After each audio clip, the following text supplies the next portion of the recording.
Aki brother wa Latifatu aki àwọn náà. Aki brother wa Rasaki aki àwọn náà. Aki brother wa Mas'ud aki àwọn náà.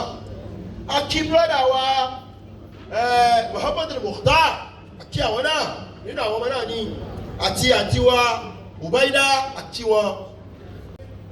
Pẹ̀lú òkú Ọlọ́run lẹ́yìn ikú bàbá yín, Ọlọ́run owó dúró tì yín. La ilaha illallah. Kọ́lọ̀ wọlá ipò tí bàbá yín wà láyé kó tó kú. Kọ́lọ̀ wọlá oore tí bàbá yín ti ṣe sí ẹni tó mọ̀ rí, ẹni tí ò mọ̀ rí tó ṣoore fún. Kọ́lọ̀ wọlá bẹ́ẹ̀ gbogbo ẹ̀yin ọmọ Ọlọ́run má jẹ́ ráre lẹ́yìn ikú wọn. Ẹ bá ṣàmì dáadáa. Lábẹ́ tí wọ́n àwa kí àwọn ìyá àwọn ìyá tí wọ́n jẹ́ aya fún bàbá wa tí wọ́n lọlé. Àwọn tó ti lọ́nu wọn kọ́lọ̀ dákú bá wa kẹ́ wọn, kọ́lọ̀ dákú bá wa gẹ̀ wọ́n. Lẹ́yìn náà àwọn tó ń bẹ láyé a kí wọn bẹ̀rẹ̀ látòrí ìyá wa Alhaja wa Kudirat Olanrewaju Shittu.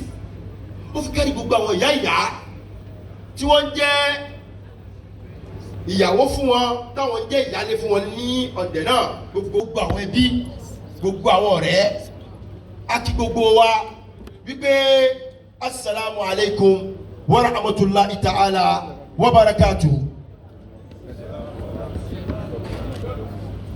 Lẹ́ni ìjókòó wa òun ìmáa ṣe àdúà tí ń jẹ́ ọjọ́ mẹ́jọ tó kù bá wọlẹ̀ fún bàbá wa Alhaji wa olóore àwọn àfà èèyàn ńlá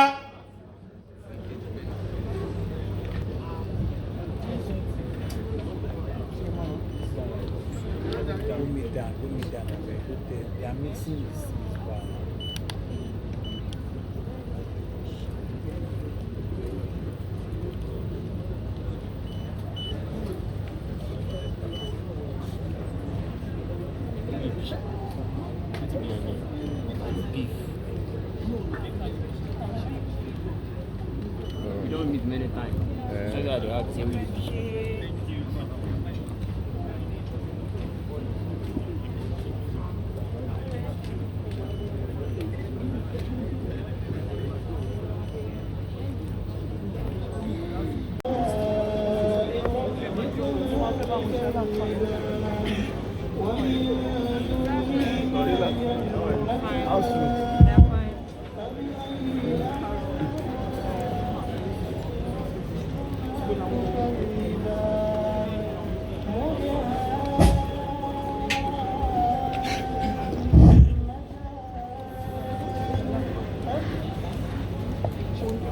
He was made the chairman, and I was the moderator that day.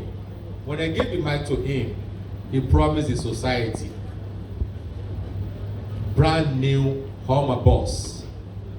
And somebody said, Allahu Akbar, Allahu Akbar. And he gave it to them. If you want anything done, okay, take for instance, you want to get married and have children. By the time you want to woo a lady, you spend money. When she's responding to you, you spend money. When you're about to pay her dowry, you spend money. On that wedding day, you spend money. To give her shelter, you spend money. When she's pregnant, you pay for antenatal. When she delivers, Allahu Akbar. So there's nothing you can embark upon in this world without financial commitment. So how can you now say you want something from Allah and you don't want to commit your finance? Quran says, "Lan tanalu al-birra hatta tunfiqu mimma tuhibbun wa ma tunfiqu min shay'in fa inna Allaha bihi alim." Wà pẹ̀lú wọn. Àwọn bàbá wa lè bá wọn lẹ́rú èèyàn méjì, ó di tèèyàn kan. Níjọ́ tẹ ẹjọ́ wà náà Ọlọ́run ló ń bá yín gbé látòrí Alhaji wa Kafila Shittu. Alhaji Kudirat Shittu, Ọlọ́run bá dúró tì í bá wa pẹ̀lú yín. Alhaja Kafila Shittu ọlọ́ba pẹ̀lú yín, Alhaja Mojisola Shittu ọlọ́run ní fi yín sílẹ̀, Alhaja Jedida Shittu ọlọ́ba dúró tì yín àti gbogbo àwọn ọmọ yín. Ìyá wa tí wọ́n ti lọ nínú àwọn ìyàwó wọn, Alhaja Fatima Wúrà Ọlá Fẹ̀yìntọ́lá ọlọ́mọṣàbà bà wọ́n lẹ́rú. Tí àwọn Yorùbá bá ń sọ̀rọ̀ wọ́n rí tó bá ṣe pé ọkọ bá máa ń rí ìyàwó wọ́n bá dé àkíyàmọ̀ ó ṣe é ṣe kí wọ́n ti ríra wọn báyìí, ṣùgbọ́n nìkan ò lọ rí kó wá sọ fún wa. Àwọn àgbàlagbà wọ́n ní tọrọ ni wọ́n ń ta ẹṣin lọ́rùn, màálù náà fi ń ṣe èdè sí, ta ni ò lọ rà wá? Tọrọ náà ń tẹṣin lọ́rùn, ẹni bá ti wá rà wọ́n á wá fún màálù òdìdí kan sí. Bàbá wa Fìnáwó yẹn ni wọ́n ní mo ti gbọ́ kìíní yẹn àwa ń chairman Surulere wọ́n ní tọrọ náà ń tẹṣin lọ́rùn ṣùgbọ́n màálù lè ní ẹ̀, táwa la fẹ́ rántí ò lọ rà wá, ṣẹ́nìkan máa ń lọ kó padà. Bismillah.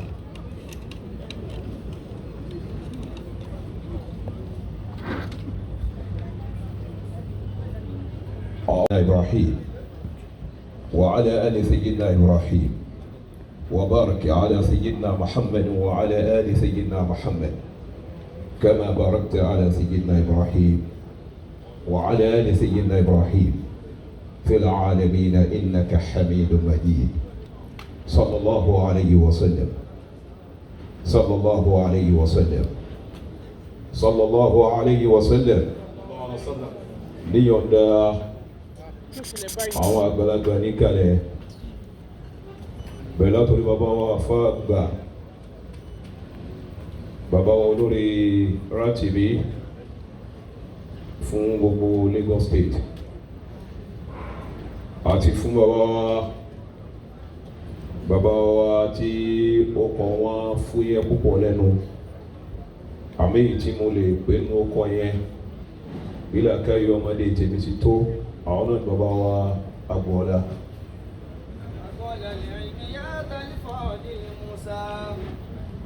Imam Labuya mọ́tò ọ̀rọ̀ ìdáròdà yìí gbogbo tí ń jẹ́ bí bàbá Alhaji Rasaki Olanrewaju sísò mọ́tò ọ̀rọ̀ ìdáròdà yìí gbogbo tí ń jẹ́ ọ̀rẹ́ fún bàbá wa mọ́tò ọ̀rọ̀ ìdáròdà ìjókòó tí a fẹ́ bẹ̀rẹ̀ yìí. Àlùbáríkà tí oríire tí ọlọ́run máa mú bá òkú ní òrùjókòó báyìí, àforíjì tí ọlọ́run máa mú bá òkú ní òrùjókòó báyìí, ọlọ́run jẹ́ kí bàbá wa Rasaki Olanrewaju sí ọlọ́run jẹ́ wọ́n sì kún bẹ́ẹ̀. Ẹjọ́ dìde fún àdúrà. Àwọn Badmus àwọn ọ̀rẹ́ òkú tí wọ́n wọlé ọlọ́mọsábà ló ti.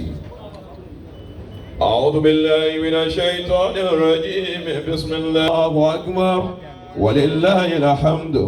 Allahu akbar kabira walhamdulillahi kaseera.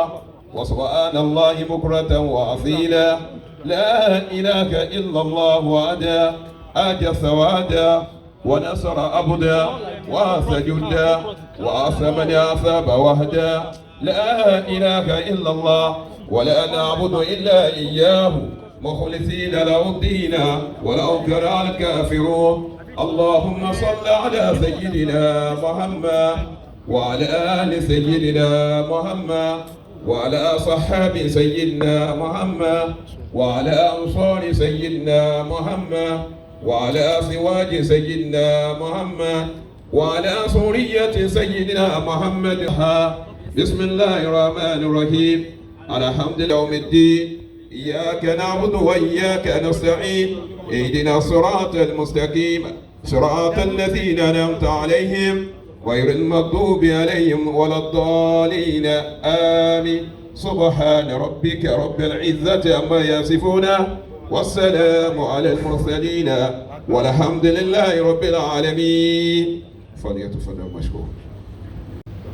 ولقد خلقنا الإنسان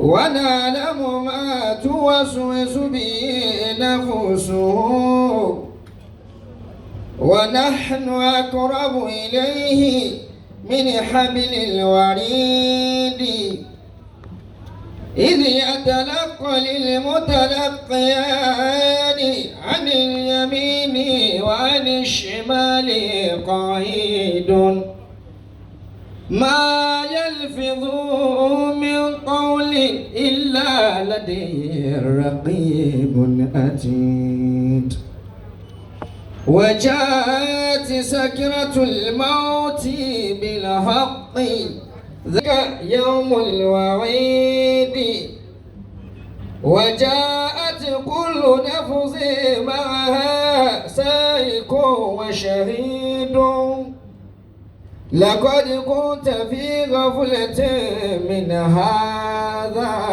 أو كتيد ألقي في جهنم كل كفار عنيد مناع للخير معتد مريد الذي جعل الله مع الله إلها آخر الله العظيم. Allahu Akbar. Sọ̀rọ̀ Kùránì ló lọ́wọ́. Ànábì ló sọ fún wa ẹ tí ẹ yòǹbọ̀ ẹ̀. sallallahu alayhi wa sallam. Ẹni tó bá máa nábì bá mi yòǹbọ̀ ẹ̀. sallallahu alayhi wa sallam. Ànábì ló sọ fún wa pé kó máa ṣí tún minal Qur'an ní máa ṣí tún. Wal mu'minina wal mu'minat. Náà Kùránì náà ni Ọlọ́run sọ fún wa pé ká máa sọ pé Rabbi ghfirli, oh Allah forgive me. Wal walidayya and my parents. Waliman dakhala baytiya, and those who ever enter my house. Walil mu'minina. Lọ́wọ́. Nígbà tá a sọ̀rọ̀ débi àdúrà ní bàbá wa Sheikh ni wọ́n wọlé. ahlan wa sahlan bi sheikh. Olùdásílẹ̀ ẹgbẹ́ ihdina ìdínà. sirat al-mustaqim. Sí àwọn àti ahlan wa sahlan Alhaji wa wa marhaban Rasaki láàrin Shittu. Tí wọ́n ń wadila lọ. sheikh muslim. À ń kí ìwọlé wọn. Gbogbo àwọn bàbá ni wọ́n ń kí wọn. Ọlọ́kọ́ wá ṣàṣeyọrí ìsàn lórí.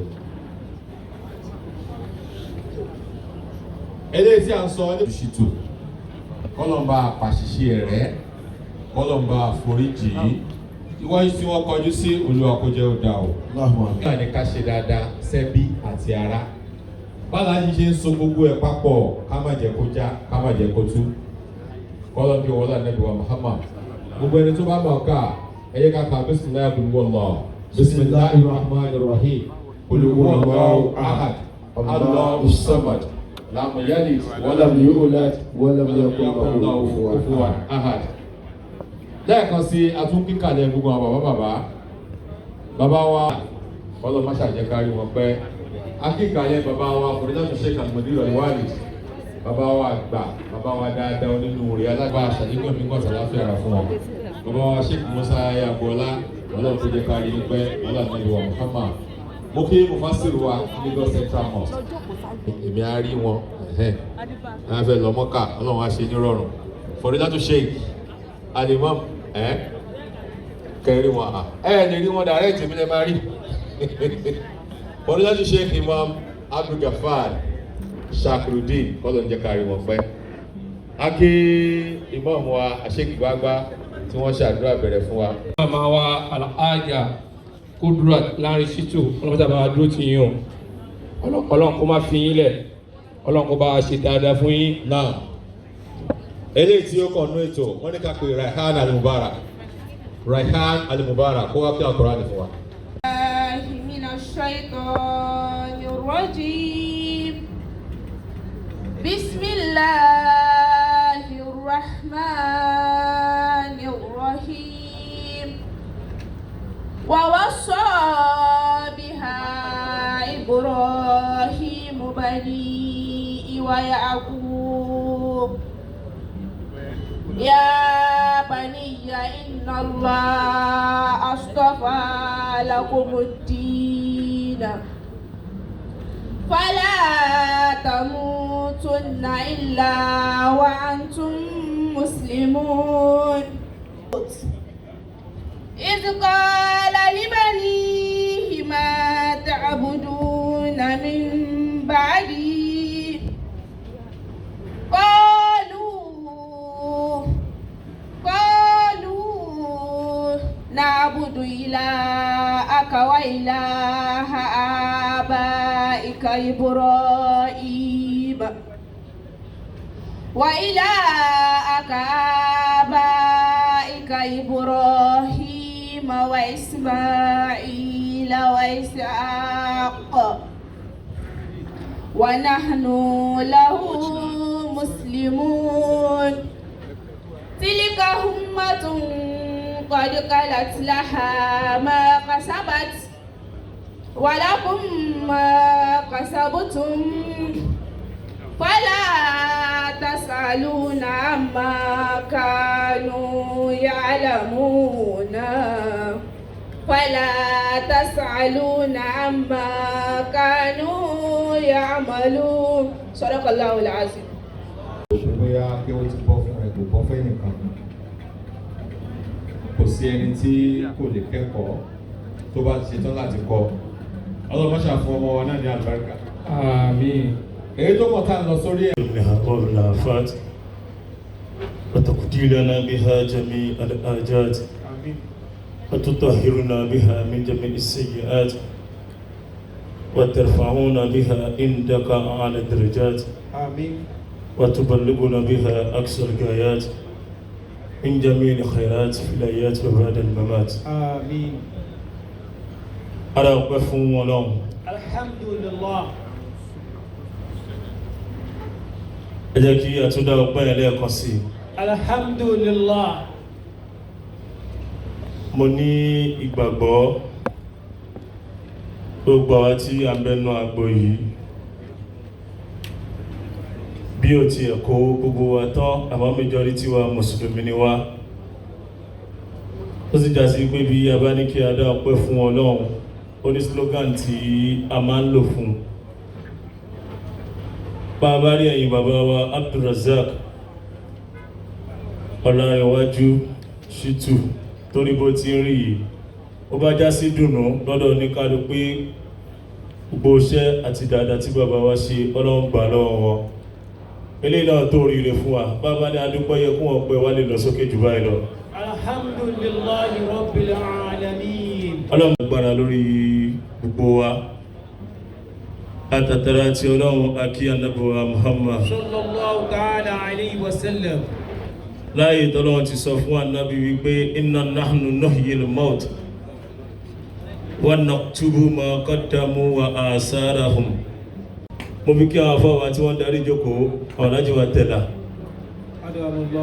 lórí hujja yìí pé àdúrà máa ń bá òkú bàdúrà kì í bá òkú ni bàbá dẹ́rẹ́kọ ànábì sallallahu alaihi wasallam tá à ń sọ à ń ṣàdúrà fún ànábì ni sallallahu alaihi wasallam. tẹ́lá pé láwọ́dọ̀ ẹlẹ́sìn míì wọ́n ní bókú bá ti kú wọ́n pa fáìlì ẹ̀dẹ́ bàbá ní kọ́ ṣàdúrà àwọn ọmọ ni wọ́n máa ń ṣàdúrà fún wọn kì í ṣe fún ẹni bá lọ mọ́ amálùkúránù sọ bẹ́ẹ̀ fáwà anábì tó kọ́ wa lélẹ̀ ọlọ́mọṣàbà ṣàlékún ìkẹ́ ìgẹ̀ ànábì wa Muhammad sallallahu alaihi wasallam. wọn agbọ́lágbà tàná akí wọn lánàá ẹ̀yà àtàwọn bàbá wa náà ni torí pẹ́lú mi ó ṣojú kò ní sẹ́yìn ààrẹ ni tí ó ṣojú nígbà tó lóògbé ń bẹ jọ olóògbé bá ti lọ tán wọ́n wá kẹ́yìn sílé àmọ́ bàbá wa ṣojú wọ́n ṣe ẹ̀yìn ojú ni wọ́n ń ṣe lọ́wọ́ yìí Ọlọ́run bó bá di ọ̀la Ọlọ́run máa yẹ sẹ́yìn nílé àwọn bàbá wa Ọlanrewaju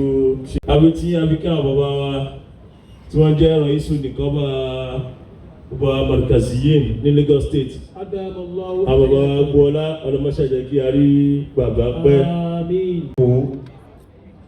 ó dá sí pé bàbá tí àwọn bàbá wa gbàjàbí àmìlà gbogbo tí ń jẹ́ Èkó lápapọ̀ náà láti rí ń kalẹ̀ fún gbogbo Lagos State lápapọ̀ ọlọ́mọṣàbà dúró tì í ibi bọ́ síbi tí ó dáa ibi alérò náà ní kọ́lọ́mọṣàbà gbé sí Èkó lánàá tó fi dè ní kò sẹ́ni tí ò mọ bílú Èkó ti rí bàbá ara àwọn kan tí wọ́n láwọn ó gbà àwa tá à ń bẹ lẹ́kọ̀ọ́ náà ní àníjọ́ rí gbà ó dọ̀wọ́ ẹnì kọ̀ọ̀kan wa àwọn bàbá mẹ́tẹ̀ẹ̀ta tí a kí àfi gbogbo àwọn àhímọ̀ lápapọ̀ tí kíkí ó fi kárí gbogbo ẹ̀dákun torí Ọlọ́run àsìkò wọ́n ṣáàjò ó jìnà síra akí gbogbo kalẹ̀ lọ́kùnrin gbogbo kalẹ̀ lóbìnrin lákí àwọn ìyàwó kú akí wọn ládàá yára kíkí bú wọn tí wọ́n jẹ́ ọmọ òkú akí wọn ọlọ́mọṣàbà dúró tì yín ọlọ́mọṣàbà wà pẹ̀lú yín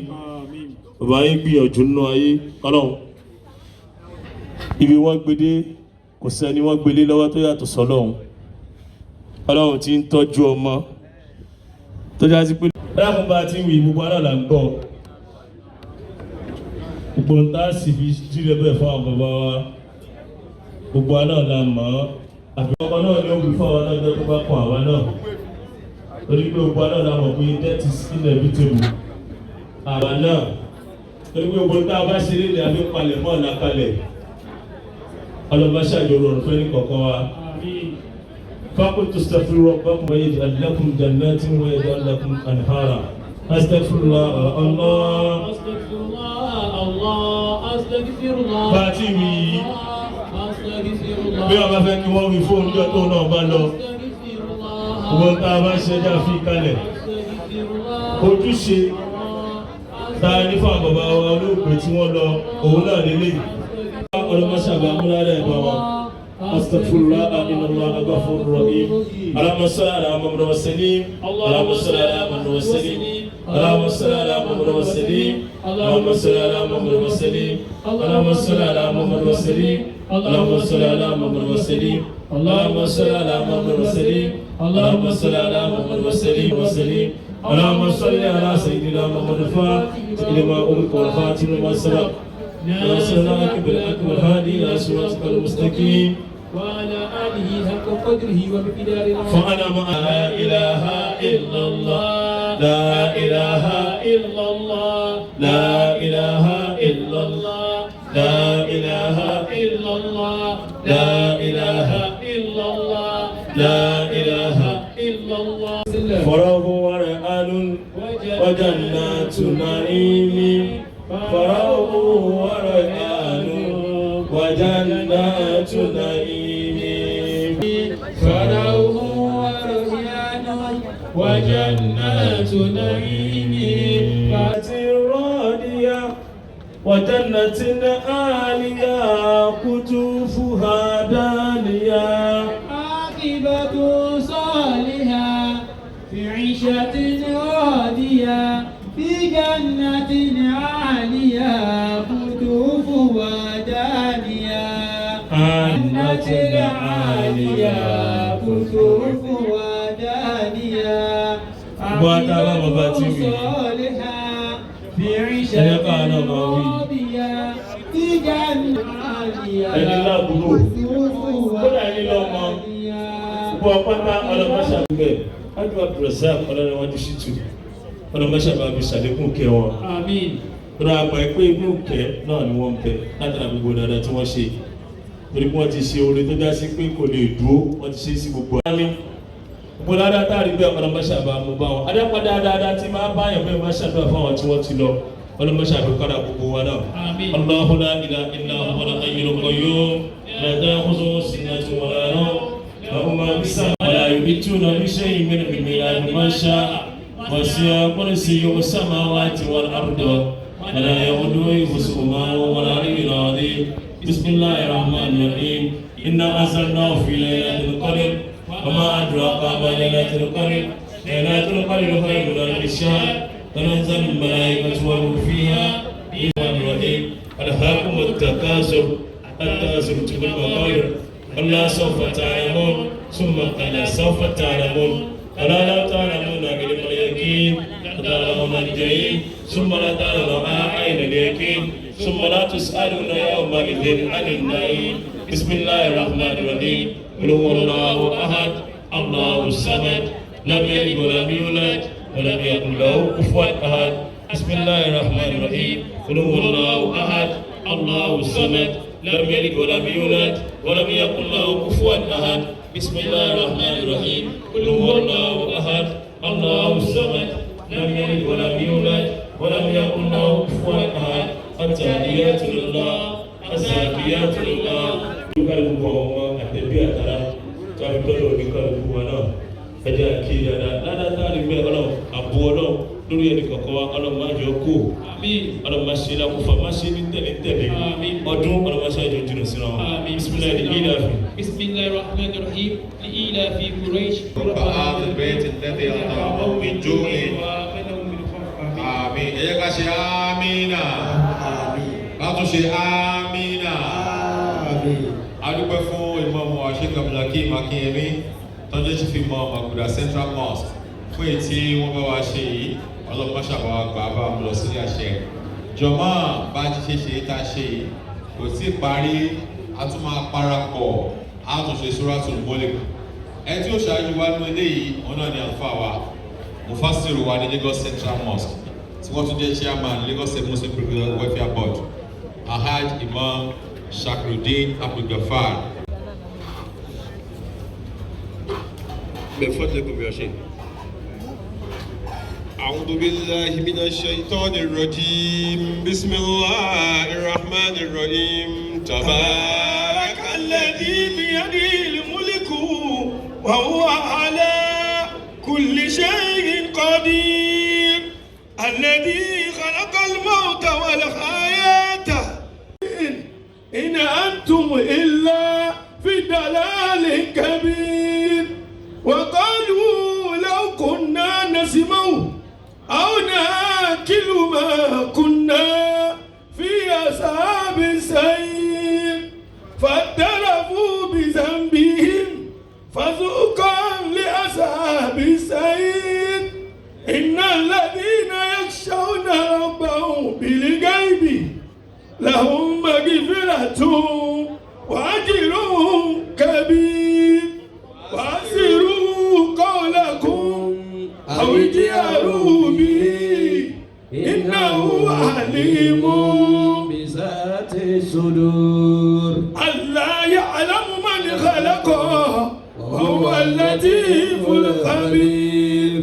هو الذي جعل لكم الأرض ذلولا فامشوا في مناكبها وكلوا حسبا فستعلمون كيف النذير. ولقد كذب الذين من قبلهم فكيف كان نكير. أولم يروا إلى الطير فوقهم صافات ويكبدن ما يمسكون إلا الرحمن إنه بكل شيء. أمن هذا الذي هو جند لكم ينصركم من دون الرحمن إن الكافرون إلا في غرور. أمن هذا الذي هو الذي سراكم في الأرض وإليه تشعرون. ويقولون متى هذا الوعد إن كنتم صادقين. قل إنما العلم عند الله وإنما أنا نذير مبين. فلما رأوا زلفة سيئت وجوه الذين كفروا وقيل هذا الذي كنتم به تدعون. قل أرأيتم إن أهلكني الله ومن معي أو رحمنا فمن يجير للكافرين من عذاب أليم. قل هو الرحمن آمنا به وعليه توكلنا فستعلمون من هو في tó ta farabalẹ̀ ta kà fún bàbá wa olóògbé Abdulrazak Olanrewaju Shittu ọlọ́run pàṣàbà pàṣẹ ọ̀rẹ́ ọlọ́run. Àmín. Gbogbo kùdìẹ̀kùdìẹ̀ tó lè wà nínú iṣẹ́ wọn wọ́n láwọn àgbàlagbà tó wà kálẹ̀ ń bí lẹ́ni tí wọ́n kọ́ wa lẹ́kọ̀ọ́ pé kò sí bí èèyàn ṣe lè mọ rìn tó torí ò ní mì lọ́rùn ẹ̀. Gbogbo ọ̀nà torí wọ́n bá fi mì lọ́rùn wọn tó já sí àṣìṣe ọlọ́run pàṣàbà yá fún wọn fàdúrà Muhammad. Àmín. Ọlá súrà náà bí tó ti bẹ̀rẹ̀ débi tó parí sí ọlọ́run ọba ò ìwọ nìkan náà ló lè ṣàforíjì fún wọn má ṣàbá ṣàforíjì fún wọn. Ibi tó kù tá ń lọ sábà ké súrà Aki kutuba ẹ̀sìn. Aki chief imam gbogbo òdìṣàn rẹ̀ mọ́ pátápátá. Òrìlọ́tò Sheikh Imam Sharafuddin Abdulkarim. Tí wọ́n ń bẹ lórí ìjókòó, Ọlọ́run jẹ́ kí ẹ̀mí ó gùn. Àmín ya Allah. Ọlọ́run máa kọjú pa yín. Àmín. Kọdún náà jìnnà síra. Àmín. Ọlá àwọn ẹni Ọlọ́run. Àmín. Wọ́n á kí gbogbo ìjókòó lọ́kùnrin àti lóbìnrin. Útúbà ni wọ́n ní ká ṣe fún bàbá wa Alhaji Rasaki Olanrewaju Shittu. Ọlọ́ba ní foríjì wọn. Àmín. Ọlọ́ba ní kẹ́ wọn. Àmín. Bá mi kẹ́ wọn. Àmín. Bá ní pa àṣìṣe wọn rẹ́. Àmín. Útúbà náà la fẹ́ ṣe ìkọlọ́hún wọlá èyí tá a ti ń ṣe tá a ti ń ké fún wọn tọ́lọ́hún fi ń gbàgbọ́ wọn wọlé èyí tá a fẹ́ wí ọlọ́ba ní gbàgbọ́ bàbá náà. Àmín. Bá ní ṣe wọ́n lẹ́ni ìkẹ́. Àmín. Má ṣe wọ́n lẹ́ni ìyà. Àmín. Wọlá ọjọ́ tí wọ́n dijú tí wọ́n ná tí wọ́n ní fọ́lọ́hún. Allahu Akbar. Wọ́n wá mú ọmọ bọ́ọ̀sì tuntun wọ́n gbé fún Central Mosque Ilisa. Bẹ́ẹ̀ni. Lórúkọ ìyá wọn wọ́n náà wọ́n fi sàmì síbẹ̀.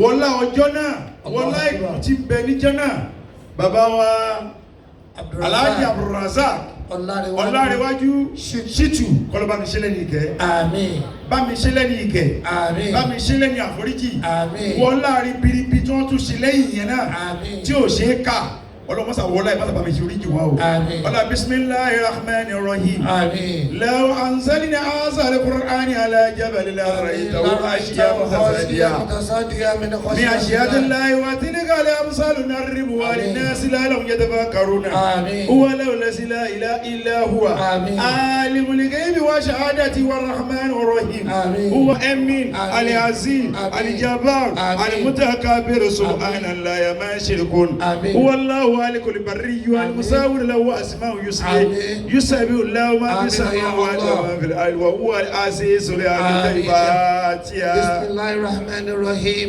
الحمد لله رب العالمين الرحمن الرحيم مالك يوم الدين إياك نعبد وإياك نستعين اهدنا الصراط المستقيم صراط الذين أنعمت عليهم غير المغضوب عليهم ولا الضالين. Àmín ya Allah. Alájà kú ní ikú owó wọn ti débi báyìí. Bọ́mbàtà family wọn ti débi.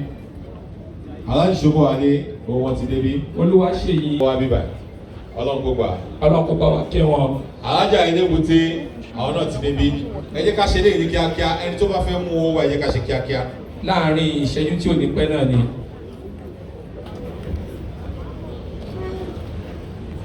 Àwọn ọ̀rẹ́. Gbogbo àwọn ọ̀rẹ́ wọn náà wà kalẹ̀. Náà ti débí. Ìwọ náà sọ sàárà àtẹnìkan kọ́ lè bá a sọ tiẹ̀ náà jọ tó bá kàn ẹ́. Alhaji wa Mustapha Dodo àwọn náà ti débí. Ìwọ náà gbìyànjú níbi tó bá wà rí kó débí. Ìjọ kan náà ni ó kan ìwọ náà kí Ọlọ́run kó dákun jọ.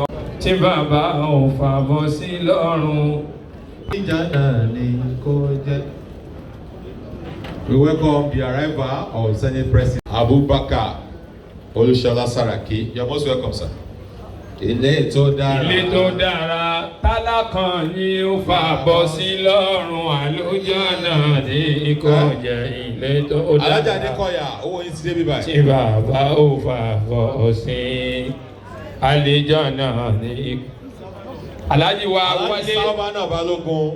Àwọn náà ní ilé tó dára tí bàbá ò fàbọ̀ sí àlùjànnà ní kò jẹ́ ilé tó dára tí bàbá ò fàbọ̀ sí àlùjànnà ní. Olanrewaju Shittu Rasaki ilé wọn yóò fàbọ̀ sí àlùjànnà ní kò jẹ́ ilé tó. Shittu wọ́n náà fẹ́ ṣe transfer 20,000 naira nísìn kó máa jówó àwọn àfa.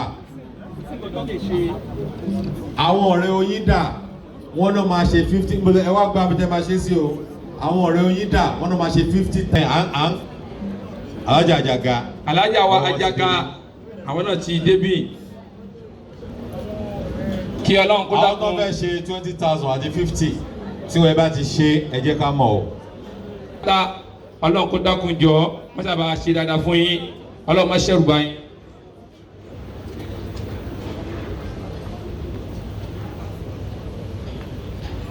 Ilé tó dára tálá kan ni ó fà bọ́ sí lọ́rùn àlùjànnà ní kò jẹ́. Alhaja Ọlọ́ládé Àmọ́wó Sola Motors àwọn náà ní owó 20,000 by transfer.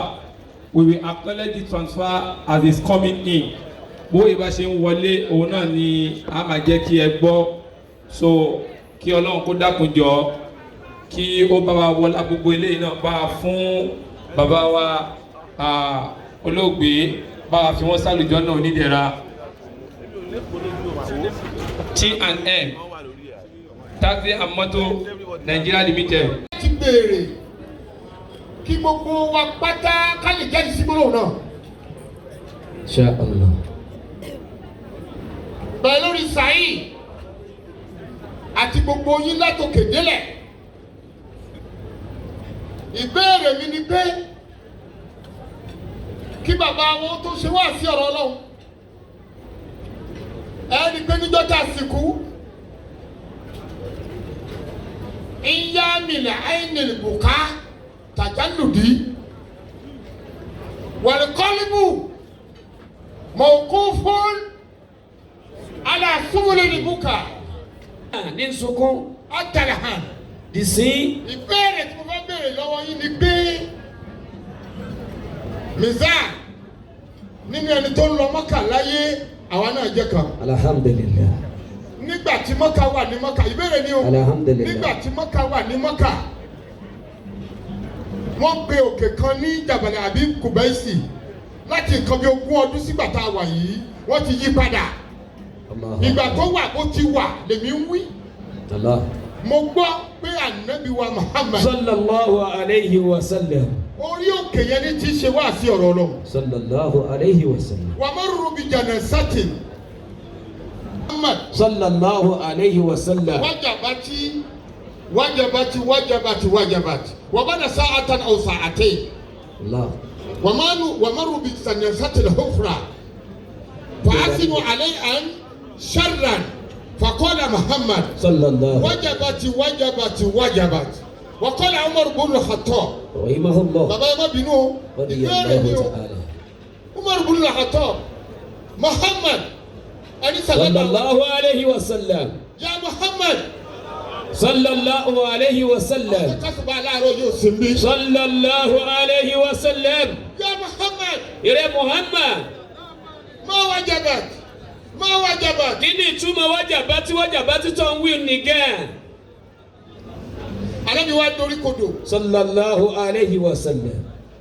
Ó ní ẹ̀rọ kù tí wọ́n ń gbé lọ lákọ̀ọ́kọ́ òun.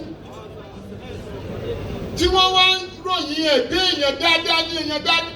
Mọ̀ wùyẹ̀rọ. Èèyàn dáadáa ní. Ànábì ò wí kankan ju kí ó di dandan. Bó ti ń lọ ó di dandan. Bó ti ń lọ ó di dandan. Dandan ti rọ̀ mọ́. Ó mọ̀ ní agbọ́yún. Èyí tó tún gbé lọ lẹ́lẹ́kejì. Tó ń sọ pé èèyàn bú ni. Ó gbẹ́ kó tó kú àkótúkú ẹ̀ lọ́dọ̀ ọ̀run. Ànábì tún dorí kodò. Ó ló di dandan. Àkútúkù 50 ni wọ́n fọ́. Tọ̀. Àkútúkù rẹ̀ lọ́nà 20. Àkútúkù rẹ̀ lọ́nà 30. Ó dà 50. Ànábì wa Muhammad. Ànábì Muhammad. Ó lẹ́ni tó ń béèrè ọ̀rọ̀ ló ń fẹ́ di ẹ̀gbọ́. Umar, màá fún ẹ lálàyé. Umar wa ní Ànábì wa ní ìrẹ Umar ó rí ìtàn gbé lọ lákọ̀ọ́kọ́ yẹn níjọ́hun ní ọ̀fìn gbà tí a wà ní kékeré. Tó bá ń gbé òkú lọ àwọn obìnrin kì í tẹ̀lé wọn. Torobìnrin ò ní gògógó. Àwọn ọkùnrin ni wọ́n ṣíwájú òkú ni wọ́n ṣíwájú ni wọ́n máa tẹ̀lé òkú lẹ́yìn àwọn àfáà lẹ́kùnlé àbárí. Ẹ̀yin ọmọ Èkó bẹ́ẹ̀ bá gbọ́n tí mo fẹ́ wí dáadáa bẹ́ẹ̀ lórí Thompson wọ́n ní iná nílá ẹ bá wí yòókù. Wàyínà ilé ìlàyò.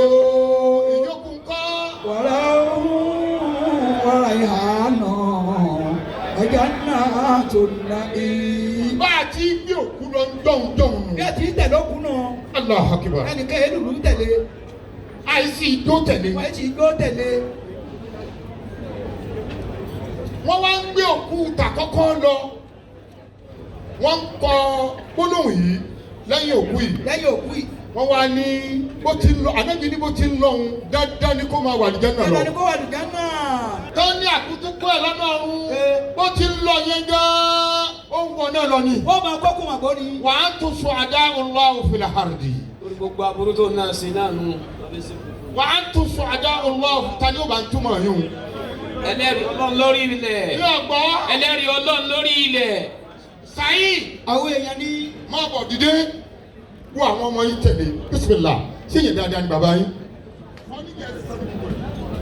èèyàn dáadáa ni bàbá wa. bẹ́ẹ̀ ni. gbogbo ẹ̀yin àbúrò ṣe jẹ́rìí sí bẹ́ẹ̀. ajẹ́rìí sí i. bàbá wa tá a jọ jọ́rẹ̀ẹ́ kan náà Alhaji wa Mustapha Dodo ẹ dákun ẹsùn mọ́ bí. ọ̀rọ̀ tó bá sọ ìlú kí ọgbọ̀n ọdún ni ẹ dákun ẹni tá a torí ẹ̀ jókòó lónìí tó jẹ́ ọ̀rẹ́ wa pàtàkì ṣé yẹn dáadáa ni torí bẹ́ẹ̀ ti ṣe jẹ́ bẹ́ẹ̀ ti sọ tó bá jẹ́ ìbíyàmọ̀ ẹ sọ láyé ìta gbọ́. ẹ̀rí máa jẹ́ wà nìṣó. sallallahu alaihi wasallam. ìjókòó àwọn ọ̀bẹ̀rẹ̀ wọn gbà mí láyè kí n fi kún mi pé èèyàn dáadáa lásán kọ́ ni Rasaki èèyàn dáadáa púpọ̀ ni tí jẹ́ wípé láti ara mi láti ara pé kéèyàn bá mi débẹ̀ ni àní látara èyí tó fi hàn mí dáadáa púpọ̀ ló ṣe fún ọmọ ìdáadáa mọ́ Masha Allah. Allahu Akbar. ẹgbọ́n tóbi. èèyàn dọ́bùtì làlájì wa Shittu ń tí jẹ́ dọ́bùtì nílẹ̀ gbóná àti gbogbo ilẹ̀ Yorùbá ni pé tààràtààrà. yá méjì ẹni tó gbọ́ ayé ká gbọ́ ẹgbà. èèyàn dáadáa ní Alhaji Rasaki Olanrewaju ó dẹ̀ fi dáadáa yẹn lé gbogbo wa lọ́wọ́ ọlọ́wọ́ ajé pàtó. ẹ dákun gbogbo ẹ̀yin jọ̀mọ́ Rasaki. èèyàn rẹ ní. mi ò gbọ́ dáadáa. èèyàn rẹ ní. gbogbo ẹ̀yin ọba ń gbà ẹ̀ẹ́dẹ́gbẹ̀rẹ̀ ni. èèyàn rẹ ní. ní abárin tó dùn mọ́ wọn wọ́n á dúpẹ́ pé tí ó dùn mọ́ wọn ni wọ́n á tún dúpẹ́ náà torí wọ́n mọ̀ pé Ọlọ́run kì í ṣe bí tó bá gbé ibi dé nítorí nǹkan dáadáa míì tí ń bọ̀ lẹ́yìn ìyẹn ní wàá fa kí wọ́n dúpẹ́ àwọn dúpẹ́ fún Ọlọ́run alhamdulillah ọba tí kì í kú tí ó sì ní kú láíláí ọba tí ò ní bẹ̀rẹ̀ gbèlè pé yóò lópin. Allahu Akbar. gbogbo ẹni tí ń bẹ láyé ló ní bẹ̀rẹ̀ tó rà lọ́jọ́ tí wọ́n bí wa nígbà tí ní bẹ̀rẹ̀ a gbọ́dọ̀ lọ́jọ́ tí ó parí Ọlọ́run ni ò lọ́jọ́ bẹ̀rẹ̀ kò sí lọ́jọ́ tí ó parí. Allahu Akbar. àṣírí ìlú tí ń pa wá náà Ọlọ́run ó kọ òun náà tó bá yá tó ní wàá tọ́kú wò pé òun náà wàá mà pé àṣẹ tó ń ṣe fáwọn èèyàn àṣọ lè báyìí adúpẹ́ fún Ọlọ́run ọba náà. alhamdulillah. atọrọ ìgbẹ́ àti ìgbẹ́ fún Ànábì wa Muhammad. sallallahu alayhi wa sallam. aṣíwájú ayé aṣíwájú ọ̀rọ̀. àwọn Yorùbá wọn máa wí kíní kan pé tí wọn bá fẹ́ yin Ànábì wọn nítorí Ànábì láì dá ikú. sallallahu alayhi wa sallam. ní ẹni àlùjánnà ni àti ìgbà bẹ́ẹ̀ Ànábì tọ́lọ̀ ń dá tó dáa ju gbogbo ayé lọ. sallallahu alayhi wa sallam. ó pin àwọn ń fà á lọ sí mọ́sálásí kò lè fẹsẹ̀ lélẹ̀ bá. sallallahu alayhi wa sallam. ẹsẹ̀ rẹ̀ ń wọ́ ni. sallallahu ló alayhi bá wa sallam. dákú. ń dákú báyìí wọ́n dá mi sí lára ó jí ó ní wallahi inna lil mawti la sakarati. ẹ̀rí pàkàkú. báyìí nígbà tá a náà bí wàá ṣe bẹ́ẹ̀ tá a ní wàá sọ pé ikú bá wù. sallallahu alayhi wa sallam. ẹ bá gbọ́ pé àwọn màtá tí ń bẹ láyé nísìnyí àwọn ọmọ sọ pé kò dúkú lọ wọn gbà pé kú ń bẹ náà kò ní kò dúkú lọ. lọ́rọ̀. ẹnìkan bẹ́ẹ̀ tó bá pa wúrú ìyá ni ẹ bá mi mú ọjọ́ ètò owó nù ẹ̀rọ ètò olùkó ṣe jìnnà lọ kó padà lẹ́sẹ̀kẹsẹ̀. àsọ̀nà ọ̀run jì tó báyìí. Ó bá yá rẹ̀ tó ọ̀gá lọ kó lù kàdá. àwọn aṣọ fún pé yóò bá yá rẹ̀ tó bá lè kó nú ẹ̀. Ikú ṣe nǹkan yìí. Ikú tó fi dá àwọn kó ṣe rí. Bí a bá ti rí àmọ̀ pé gbogbo Lagos ṣe ṣàfáà náà rí. a ti rí gbogbo Èkó. Bàbá wa ìmáàmù tó ṣe é túbà fún wa. láti Ìjẹ̀bú. Ìní sọ. Bàbá wa tó ṣe àdúrà fún wa. Wọ́n á kí àbátò sílẹ̀ Èkó. Mo fẹ́ ṣayé. Àdáhùn ọlọ́run káyà jẹ. Ọkàn méjèèjì pọ̀. Ìwọ náà tún lọ wá jẹ́ chairman living board. Allahu Akbar. Gbọ́dọ̀ má mú lọ mọ́kà lọ́dún mi. Àwọn ọ̀wọ́ ti á mà pé ọ̀lẹ́ fà mí lọ. Torí mo lẹ́nu ó ti mú mi débẹ̀. Àwọn bàbá wa jẹ̀ lílé anímọ̀sán ló ti kọ́kọ́ gbé mi dé ọ̀dọ̀ náà ní ìjọ tí ó kọ́kọ́ mo mọ̀ lẹ́ni Ọlọ́run. Torí ìwé tó fi pọ́n wa lé láì mẹ ìmí ìjọ náà kó tẹ̀lé kó máa jẹ̀ lílé anímọ̀sán. Ó lágbára púpọ̀. Ìjọ náà mo bá Alhaji òjò ìgbẹ́ ìjọ náà lọ. Wọ́n lè máa ti tọrọ ní ìwé ìdílé méjìlélógún. Wọ́n lè máa ti má. Mo bá ń bẹ ìjọ náà lọ. Ó sì máa fún wa nílò pé bí nǹkan ṣe rí rí. Wọ́n bi ẹnìkan léèrè. Nínú àwọn ànábì Ọlọ́run pé bó ló ṣe rí kù. Ó ní mo ṣe rí kù rèé. Kò yàtọ̀ sí ìlú tàwa fìbọná tó pọ́n. Àwa mú ẹran goat láàyè àwa ti bọ́ lójijì àtàwà fàyọ̀. Irú ònira tí ẹnì ń rí bẹ́ẹ̀mi ṣe rí ni. Àwọn mọ̀lẹ́kà wọn sọ pé a máa ń ta bọ̀gọ̀dẹ̀ àwọn ní àlẹ́ kàlùmọ́ òta. Tó wà lórí ìwọ ṣe rí nu, àtúnṣe kú ní rírọ̀rùn fún ọkọ̀. Bọ́lá ò bá ṣe rọrùn kọ́ bó ní òjà. Kíkú ṣe rí nu. Tó bá dé bẹ́ẹ̀, nínú téèyàn àkọ́kọ́ gbàgbé láyé téèyàn ní jẹ́ nǹkan kan tá a sì mọ̀ pé ẹni yóò jẹ́ nǹkan kan mọ́. Ó náà ní tó bá ti kú. Orúkọ rẹ̀ lákọ̀ọ́kọ́ pàdé. Níjọ́ òní tẹ fẹ́ sin Alhaji Lanre, ìyẹn sọ pé lọ sin Alhaji Lanre. Yóò afẹ́ wẹ̀ máa sọ pé lọ wẹ̀ Lanre. Ńbo ni Lanre wà máa wí. Níta ń béèrè gbogbo olùkú wa. Ẹ̀dá wẹ̀ òkú. Ẹ̀dá tí ń já sí pé tán kọ́kọ́ gbàgbé nígbà tí yẹn bá kú lára yẹn náà ló kọ́ ni. Tó bá jẹ́ pé tá a máa gbàgbé kan. Ó wá yẹ kéèyàn ó tún ọkọ̀ òun ṣe nígbà tó bẹ́ẹ̀ gbé ayé. Alhaji Lanre ṣe tún ọkọ̀ òun ṣe. Ẹ wo bá a ṣe pọ̀. Níbí. Owó nìkan ká wá wà. Ẹ̀yin àbá rẹ̀ dínkù ṣé ó yẹ wọ́? Àmọ́ bá a bá rí àgbà. Torí dáńgó tí mo ṣe lówó tó bá ní 1,000 lẹ́lẹ́ yóò mú. Kò ní sọ gbà yìí tó ti pọ̀ lórí ọ̀dọ̀ tèmi. Ẹ̀yin gbà tó bá rí kó náà lè mú 1,000 lẹ́lẹ́. Àwọn náà bá wọn bá fún wa, à ń béèrè. Ọba fún àbá lówó àgbà lọ́ọ̀sì fún wa, àjòkó wa. Alhaji wa Lanre ó ṣe dáadáa. Àwọn abẹ́kí wọ́n lọ mọ̀ ìpè Ọlọ́run sọ fún wa báyìí pé kullu nafsin dha'iqatul maut. A'udhu billahi minash shaitanir rajim. Bismillahir rahmanir rahim. Kullu nafsin dha'iqatul maut. Wa innama tuwaffawna ujurakum yawmal qiyamah. Bó ti wò ó dáa tó à ń san ilé san àmọ́ bẹ́ẹ̀ kú àní san ilé san lẹ́ẹ̀dùn tọ́kù. Faman zuhziha 'anil nari. Táwọn apàyìntàn ẹni àbá gbé jìnnà tí ò wọ̀ náà. Wa udkhila al-jannata. Táwọn akókó máa lọ kó sálùjá náà. Èdè ọjọ́ kan ló jẹ́ lọ́dọ̀. Tó bá dé bẹ́ẹ̀, ajẹ́pẹ́ 65 years tí Alhaji Rasaki lò láyé 2 seconds lásán ló jẹ́. Mú èèyàn kúrò láyé tó bẹ̀rẹ̀ mí. Lára ẹ̀dá tẹ̀mí bá lọ, wọn náà ní bírèèdì rẹ̀. Lábá ti yé wa, ló dá gbọ̀rọ̀ ànábì tó sọ pé lákìnnú mú ká kún. Ẹ máa jẹ́ tẹ́ ẹ bá ti rẹ́ni ó kú, ẹ máa ṣe láìláàkẹ́ ẹ máa kọ pé nítorí wọ́n bí ọ léèrè nù sàárè nǹkan báyìí ni o, nǹkan báyìí ni o, nǹkan báyìí ni o, yóò máa ṣe àárẹ̀ ṣé léyìí wọn ń tọ́ ọmọdé ní tó ti kú. Àṣé bírèèdì ò tí ì kú bẹ̀ lórí ẹ̀. Allahu Akbar. Ànábì ló jẹ́ àmà bẹ́ẹ̀ ká máa ṣe la ilaha illallah fún ìgbà tí ó bá ti kú. Yóò lè máa gbọ́. Yóò máa gbọ́.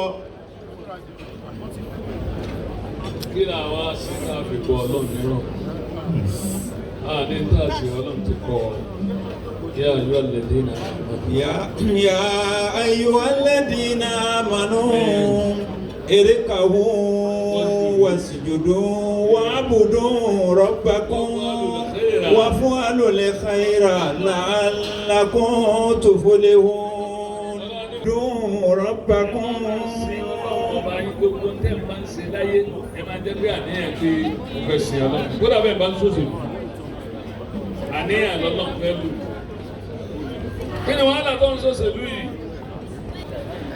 láwa ní ilẹ̀ ṣe gàgà nínú ọmọ rẹ tó ó máa gbé débi pé ó ṣe tẹ̀síìrì jù sí àwọn ìgbélé rẹ̀ á ní kí ló gbé ọ̀sẹ̀ máa ń tíṣì lásìrà rẹ̀ ó ní mi ò kọ́yàn lásìrà àmọ́ mo fẹ́ wo ìlú àwọn ìjọba tí ń ṣèjọba abẹ́ ìjọba ṣe kí ni ìfẹ́ àrí túnṣe mo fẹ́ rìfọ́ọ̀mù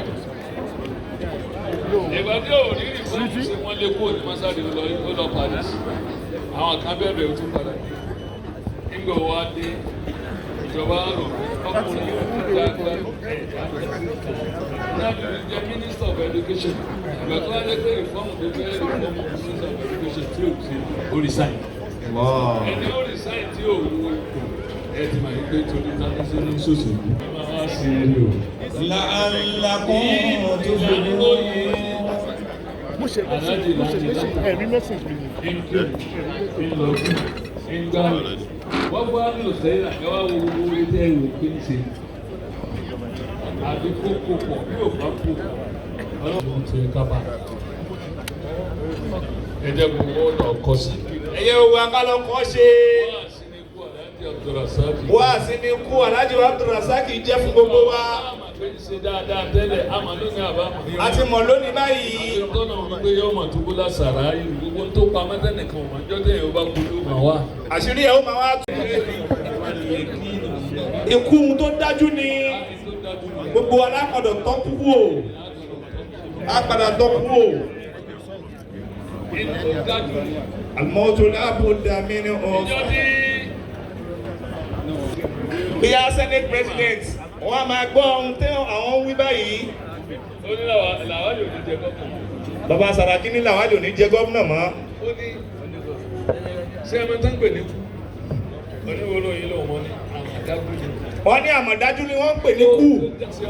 wọ́n ní bí a sẹ́nẹ́tọ̀ Sàràkí wọ́n lè máa rántí ọ̀rọ̀ yìí. lórí TV ni àwọn tí ń wò wọ́n jọ náà. èèyàn lè fẹ́ bímọ kó má bí bóyá ní gbogbo ẹ̀. bóyá ni o. bóyá náà ní kú. ohun tí ò níyèméjì inú ẹ̀ òun náà ní kú. àwọn máa pé kú bẹ́ẹ̀. a gbọ́dọ̀ mọ̀ pé. ẹni ó bá máa pé bẹ́ẹ̀ ni ó máa bẹ̀rù Ọlọ́run òní ò máa ṣe dáadáa. àlùmọ́tò làbúdà mi ló bá ṣe dáadáa. àlùmọ́tò làbúdà mi ni ò fásitì ìdálàwò. iná làbí bàbí díkìrì mọ́ọ̀tì mashgulu. iná làbí bàbí díkìrì mọ́ọ̀tì mashgulu. We recognize the presence of our international businessman. a the person of Dangote. a fi tọ̀ọ̀tọ̀ àti àpọ́nlé kí àwọn ọlọ́lá wa onípò gíga ní Alhaji wa Aliyu Dangote gbogbo àwọn àfáà ń kí wọn. nígbà tó ti ní mo ti sọ̀rọ̀ rẹ̀. ìgbà tẹ́ ẹ̀ tí ì dé a ti sọ̀rọ̀ yín. bàbá rí 1,000 bẹ́ẹ̀ yẹn. wọ́n ní tí Dangote bá rí 1,000 naira tòun tí bọ́ ti lówó tó yìí wọ́n múlẹ̀. torí wọn owó ó ṣe pàtàkì. àwọn àfáà tí wọ́n máa ń fi owó ṣe wọ̀nyí bá. kò síbi tí ó dé tí ẹ̀ ní máa fẹ́ rí ta ni ò fẹ́ owó. wòlíì gan fẹ́ ẹ kàn gbójú kúrò ní kò ní jẹ́ káwọn èèyàn mọ̀. àyà kún ọ wà. ó ní bẹ́ẹ̀ yẹn bá wá sí jára bíbọ̀ tó fún ọ ní 10,000 pounds. wọ́n tó bá ti kalẹ̀ tó lọ tó padà kò lè kí àtètè he. tètè he. àyọ̀ wọ́n máa sọ pé bàbá yẹn ò tiẹ̀ fẹ́ràn owó. wọ́n ní kó mọ̀ pé ọ̀fẹ́ náà kájú. a kí àwọn bá sẹ́nẹ́tọ̀ Bariu Àṣàfà náà. a kí gbogbo yín tẹ́ wọlé. Ọlọ́run bá lọ́rẹ̀ mí. wọ́n àṣẹ àkọ́kọ́ tí mo ṣe fún yín. bẹ́ẹ̀ ṣe pọ̀ yìí ẹ lọ múra yín dáadáa. lọ́ọ̀ gbọ́rọ̀. ẹ má dá káwọn kan tí ò dáa kán wá wọ àárín kán bàjẹ́. ẹ sì má jẹ́ tí bàbá yín fi ilẹ̀ kó dìjà kí ẹ máa wá para yín. lọ́ọ̀ ẹ má jẹ́ kó dìjà. ṣiṣẹ́ ni ló fi rí gbogbo nǹkan. ẹ̀yin ni ẹ ṣiṣẹ́ kẹ́lẹ́ fi gbogbo. ẹ ṣiṣẹ́ dáadáa kẹ́ lè fi rí gbogbo ohun tí bàbá yín rí kẹ́yìn náà lè rí. ogún kan ọmọ yẹn wọ́n bẹ̀rẹ̀ sí sun ẹkún. ó wá ní tí yóò sunkún ni pé bàbá mi ti fún un lógún kó tó kù. ó ní ìṣe ogún tó abẹ́gùn ti kọ́rú ẹ̀ méjì. wọ́n ní ìbára pé ní àbáàlẹ̀ ní pé tẹ́ bá kọ́ ọgbà á ó náà bọ́ bàbá yẹn ọba ti jókòó tì. ó dẹ̀ ta mi lójú bàbá yín ti pín ogún lẹ̀ fún yín. ó kọ́ yín lẹ́kọ̀ọ́ ó kọ́ yín níwèé ó kọ́ yín níbẹ̀ ṣe ṣiṣẹ́ ó kọ́ yín níbẹ̀ ṣe máṣẹ́ ṣe. bódà ó kọ́ yín débi pé wọ́n bá yẹ pé kò kú lórí mo rí táyà yẹn ọmọ mi ẹ wá tẹ́kọ̀ wà ẹ̀ ní tẹ́kọ̀ wà dáadáa. ní ọmọ. tó bá tẹ́ bẹ́ẹ̀ ẹ má jẹ́ nǹkan tí ì tán ẹ má jẹ́ kó dà ní ewu. kábúrò náà mọ rẹ̀ lábúrò. èèyàn mọ. ẹ máa wà gẹ́gẹ́ bí ìgbà tó ṣe pé ìyá kan ló ní. ẹ máa ṣe bí pé ìyá kan náà ló bí yín. tẹ́ ẹ bá ṣe bẹ́ẹ̀. tẹ́ bá ń ṣe bẹ́ẹ̀. ẹnìkan ò ní láàrin yín ẹ má yẹ kó dàrin yín rú èèyàn mọ. ẹlẹ́ẹ̀kejì inú ẹ̀. ẹ má gbàgbé bàbá yín láti máa ṣàdúrà fún. ẹ má gbàgbé àti máa ṣàdúrà fún bàbá yín o. ṣàdúrà nílé kan làdúrà. àdúrà nílé kọ́kọ́ o. ẹ̀yẹ kan tí ààrẹ ti wá mo fẹ́ ṣayé wí. ohun tí bàbá mo fẹ́ ṣayé wí. èyí ó máa sọ̀rọ̀ àmọ́ kò rí ọ ìwọ lọ ń rí tó bá fẹ́ gbà pé mo mọ̀ ọ́ ṣe é mà pé gíláàsì kan bẹ́ẹ̀ mi tẹlifíṣàn tí ò ní jọ́kọ́ ọ̀rọ̀ rí bẹ́ẹ̀ náà làwa náà bí láàrin bá rí wa tó ní àwọn mẹ́rin ìrí tí ń ṣe wà sí ní òkú mi wọ́n lòun fẹ́ kọ́ kàn mí àbọ̀ gbogbo mi lọ́wọ́ gàgá kan ti dí bàbá wa àti Láre Shittu kò ní jẹ́ kó lè o. Ọlọ́run fi sọ fún wa pé wà mí ń wọ̀rọ̀ ìhìn bárísà. wà mí ń wọ̀rọ̀ ìhìn bárísà fún ìlà yaomi yub'athun. gàgá yẹn ni bẹ lóun ṣe wọ́n ń rí wọn gbogbo tẹ bá ṣe lẹ́yìn ni ó máa rí o. tẹ́ ẹ̀ bá gbà ọmọ kan wá bá mi níjẹta ó dẹ̀ nítọ̀ ṣúgà ó ní àbúrò wọn ó wá sọ fún kó wọn rí bàbá tó bí àwọn ó ló sọ fún pé ẹ̀gbọ́n rẹ kíní kan báyìí máa ń ṣe ó ló níbẹ̀ ni ó dẹ̀ ti lo tábìlẹ́tì ní kò lè tí ló fẹ́ fi tábìlẹ́tì kò lè wò èyí tí òwò sàn ni màá fún ọ lọ ṣe kíní báyìí fún lọ ṣe kíní báyìí fún tí má ti lò yóò máa ṣe. ó fẹ́ mi ní nǹkan yẹn. ẹ̀yà kún ọlá. àmì mi ò ní fún torí ojú gbogbo ayé la wà. ojú gbogbo ayé la wà.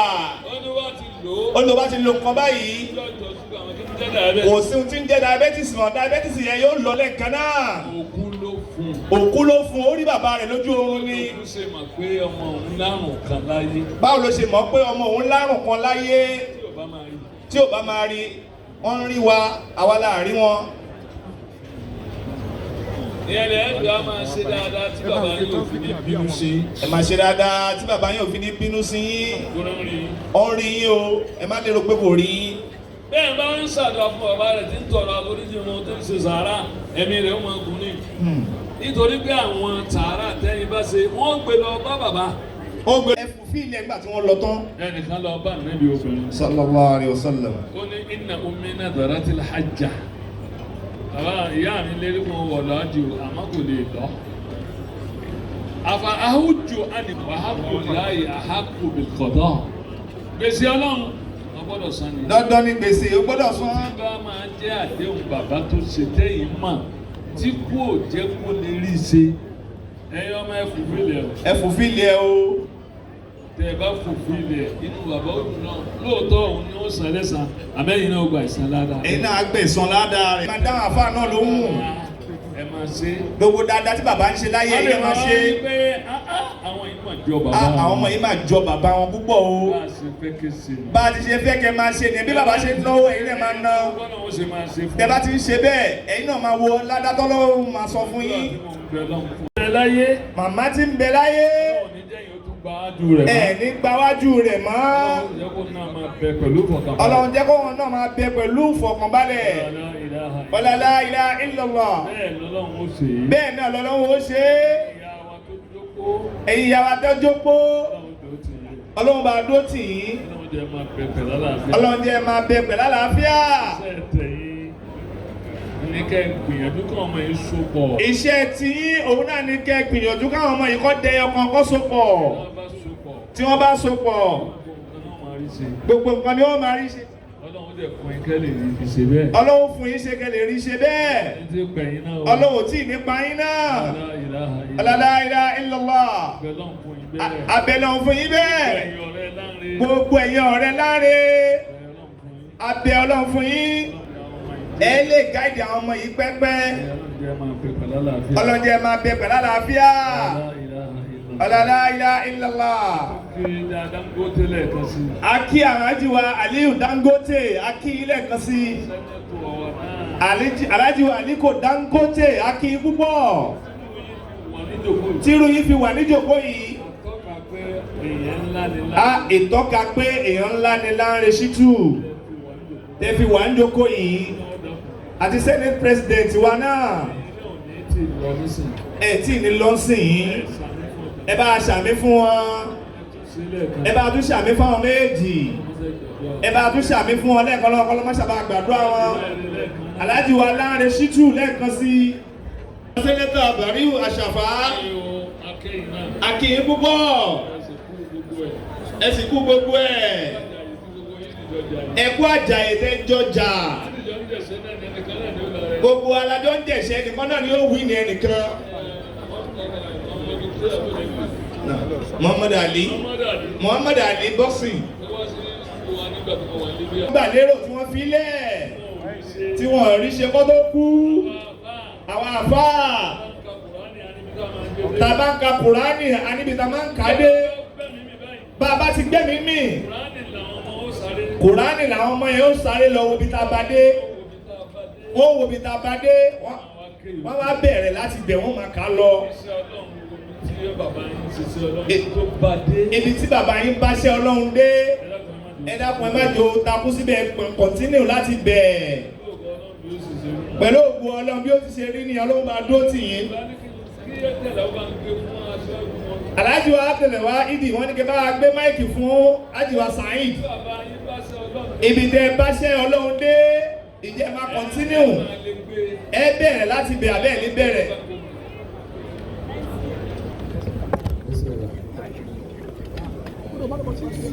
Láti wá bá iṣẹ́ ọ̀gbẹ́ tí wọ́n tí gbogbo àwọn ọ̀rẹ́ àti ìyàwó wọn lápapọ̀ bẹ́ẹ̀.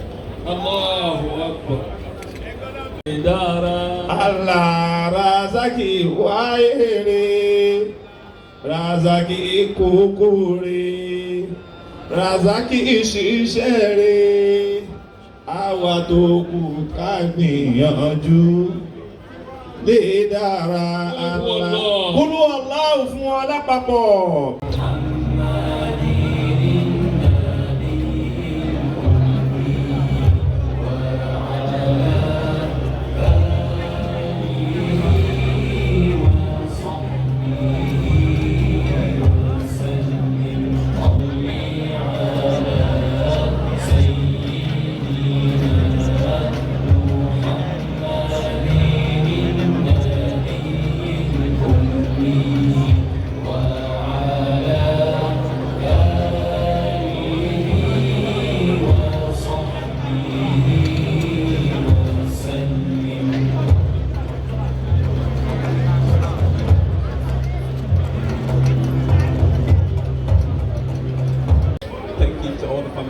They've always been supportive even when our dad is here.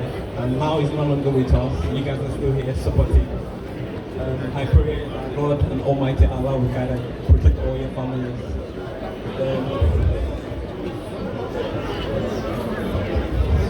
So I'm going to start by reading our dad autobiography. Alhaji Olanrewaju Rasaki Shittu was born on the 8th of January 1958. He was the firstborn of his mother, Alhaja Mujidat Ajoke Shittu, and the fourth born of his late father, Alhaji Kolawole Adisa Shittu, a large family. He had his education in both Lagos and Ogun State, where he attended Ebute Ero Primary School in Lagos and Muslim High School in Shagamu. He later got a professional certification in automobile marketing and workshop administration in South Africa. Olanrewaju Shittu started out working for his late father in a very young age. Then, feeling unfulfilled, he chose the path of business and left to start his own trade, which initially entailed traveling abroad to buying Italian shoes and bags and jewelry for sale in Nigeria. He later left the line for a poultry business. Subsequently, he moved again to auto trading and transportation, which later created the automobile business, for which he is renowned today. It is worth mentioning that the auto business rose like a phoenix out of the ashes of the failed transportation business in Nigeria. Olanrewaju Shittu Incorporation is full-scale automobile business in the year 1981, precisely on March 31st. As Olanrewaju Shittu Motors Nigeria Limited, a company which has today become an household name and a market leader in Nigerian automobile industry. A name that is synonymous with honesty, reliability, and integrity. A name that has received countless awards and most recently was recognized as the company with the best truck assembly plant at the recently concluded NAGA Awards in February 2023. This is truly a remarkable feat indeed. It takes a lot of patience, dedication, resilience, hard work, and the grace of Almighty Allah to reach the top of one's profession. Our dad died on February 26, 2023. He's survived by his sweet mother, amazing wives, and beautiful children and grandchildren, brothers and sisters. May his soul rest in peace, and may Almighty Allah grant him Al-Jannah Fidau. Thank you. A great man. He always did what, like sometimes when we asked for stuff, he said that he would do it for us, and he always did. But seeing him gone is very sad, but we'll still get through it. And we have to be very strong about him because he wasn't really supposed to go at this age, but he got sick. And he really wasn't hoping for that. He always hoped for the best for us. And he always wanted us to get straight A's and pass our exams and live a good life. Like how he did. For me, I feel like I didn't have that long with him, but for him, he feels like he did. Because he lived for longer and I didn't get to see him for that long. So, as he's gone, I'm still going to get through it and look at his pictures. And I'm going to make sure that I do what he always dreamed for me to do. And I am going to recite him a surah. Surah to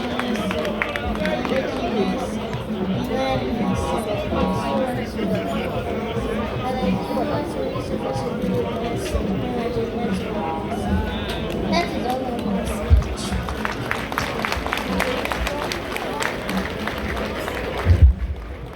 My name is Moshood Alhaji Shittu.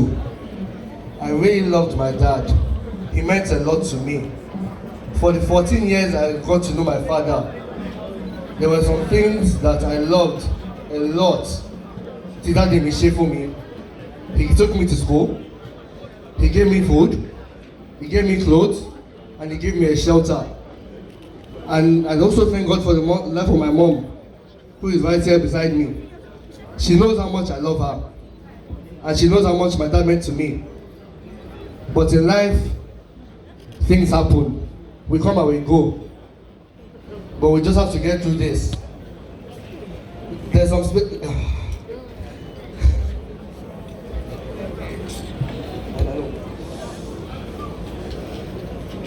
there were some things that my dad taught me that I really enjoyed. He took me out. I lọ jẹun, I jáde, I wo ball, There's a lot of things I did with my dad that I can never, ever in my life forget. There's some things that I did want to do with my dad, but I'm not able to do. My dad was a very wonderful man, and he loved his children. My father loved his children like his own. There's nothing that my dad will not do for us. Every single thing in this life that I asked for my father, he gave to me. My dad, he knows how much I loved him, and I'm sure he knows that now. Oh Lord, please be with him. Accept his return. Father Lord, let us see each other one day, but not soon. Father Lord, let us live longer than him, and don't let us die young. Father Lord, I pray for my mother and my siblings here. Father Lord, please let us live long. Let us see our children's children and their kids. Father Lord, please, the legacy my dad gave to us, which was a beautiful education. Father, let us grow on that. Let us become successful people in life, and it shall be well with all of us. Thank you again, people, for coming today. I love you all very much.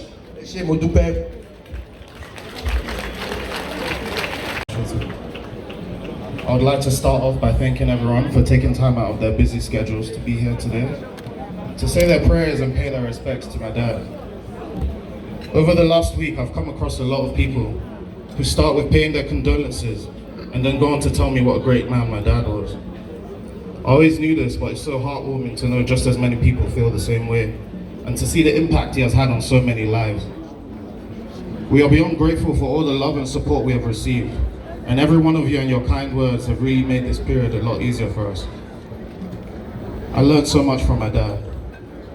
We would sit and discuss everything under the sun, from politics to sports and business. You know, I'll go to his room thinking it was about to be a 10-minute conversation, and then leave about 2 hours later. That was just our own form of bonding, and I always cherish those moments. He always had the answer, and honestly, I never left any of our conversations the same person, because I always learned something new. He was extremely humble and quiet, as a lot of you probably know. Until this day, I've never come across anyone with a work ethic like his, and that was always so inspiring to me. He was one of the smartest people I know. I'm forever grateful for the education he provided for my siblings and I, and the experiences we were able to share. One of my fondest memories of my dad is our family trip to Amsterdam. It was just my dad and all his kids. He took us to Nike Town, and he immediately said everyone should choose what they wanted.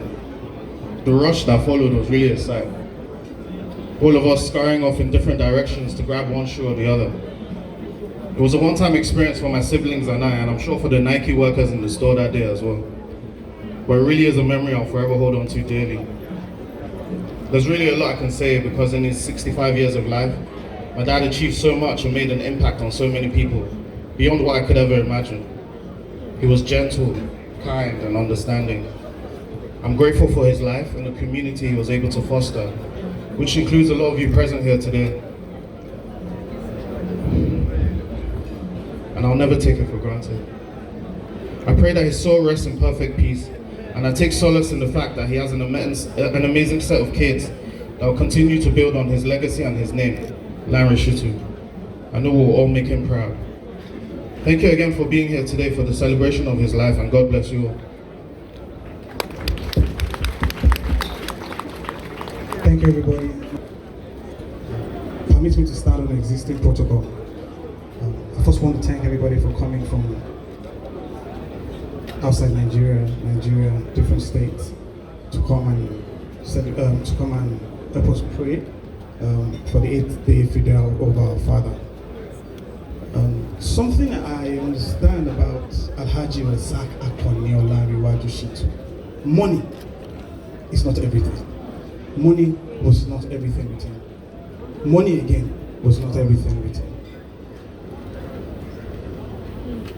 He has advised us many times, spoken to us personally, together as a group, as a family, many times.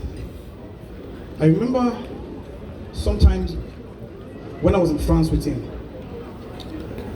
Alhaji Shittu, being my father, being a legendary, being a mentor to me, took me to square, and in that square there were so many birds. He bought corn, and he held the corn. He took some out of the corn. They call them a maize or corn. Yeah. It threw them away. It splashed them out. Then those birds, they came in thousands, hundreds to come and eat. He did the same thing again. They came again. He did the same thing again. They came again. Once the corn finished, can we all guess what happened? The birds flew away. Because why? There was no corn again. He said, Taiwo, let's go for a break. We went out, we went to eat, we came back again. When we came back again this time around, he bought another set of corn. He did the same thing again. The birds came around again. And after the birds came around again, this is a lesson for everybody here, if you can listen. There was something he taught me that I can never forget. He splashed the corn again, then they came back again. The same bird that left him after there was no corn. And he said, Taiwo, do you know why these birds are back here? I said, no. I said, yeah, because you have corn. He said, yes. See this corn as money. See this corn with me as money. See the birds as human being. Whatever fortune you're able to hold, whatever fortune you're able to keep, make sure it doesn't finish. Make sure it doesn't run dry. These same birds that will eat the corn and they will finish the corn with you, they're the same people that will laugh you. But make sure the corn, you keep holding it. As long as the corn is getting bigger, the more you have a lot of people around you that will be looking for you. They can come and tell you he's a stingy man, he's a this thing man, he's a that man, he's very greedy. But for the fact that you have that corn in your hand, they will always remain with you. They will always be there for you. So whatever fortune you have, you must make sure you keep it and you sustain it. That's the only thing that can keep people around you. People will leave when there's nothing. And as long as there's something, people will always remain around you. That was the biggest lesson I learned from my father. Another lesson I learned from him, because he's a great man. He's a man that money was never anything. You can be, in your bank account, you can have 10,000 naira. You might not have any assets, but he appreciates you even more than the multi-billionaires. That is Alhaji Rasaki Olanrewaju Shittu. He doesn't pick his friends based on wealth or based on how rich you are or how flamboyant you are. If he's supposed to travel to your state and you come and meet him and you drive a Tico or you drive a Volkswagen, a Volkswagen B2, he gets into the Volkswagen B2 with you happy and not thinking about, oh, you're a riffraff or you're a low life or you're this thing. No, he sees you and appreciates you just the way you are. He said, Taiwo, if you do business with a lot of people, or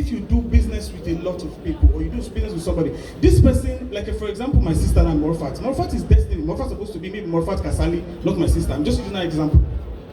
If she's supposed to do business with you, and you promise Morfat 100 naira, and during the business transaction, you can see that you're not making enough profit as you were supposed to make, endeavor to pay that 100 naira you have committed yourself to the person.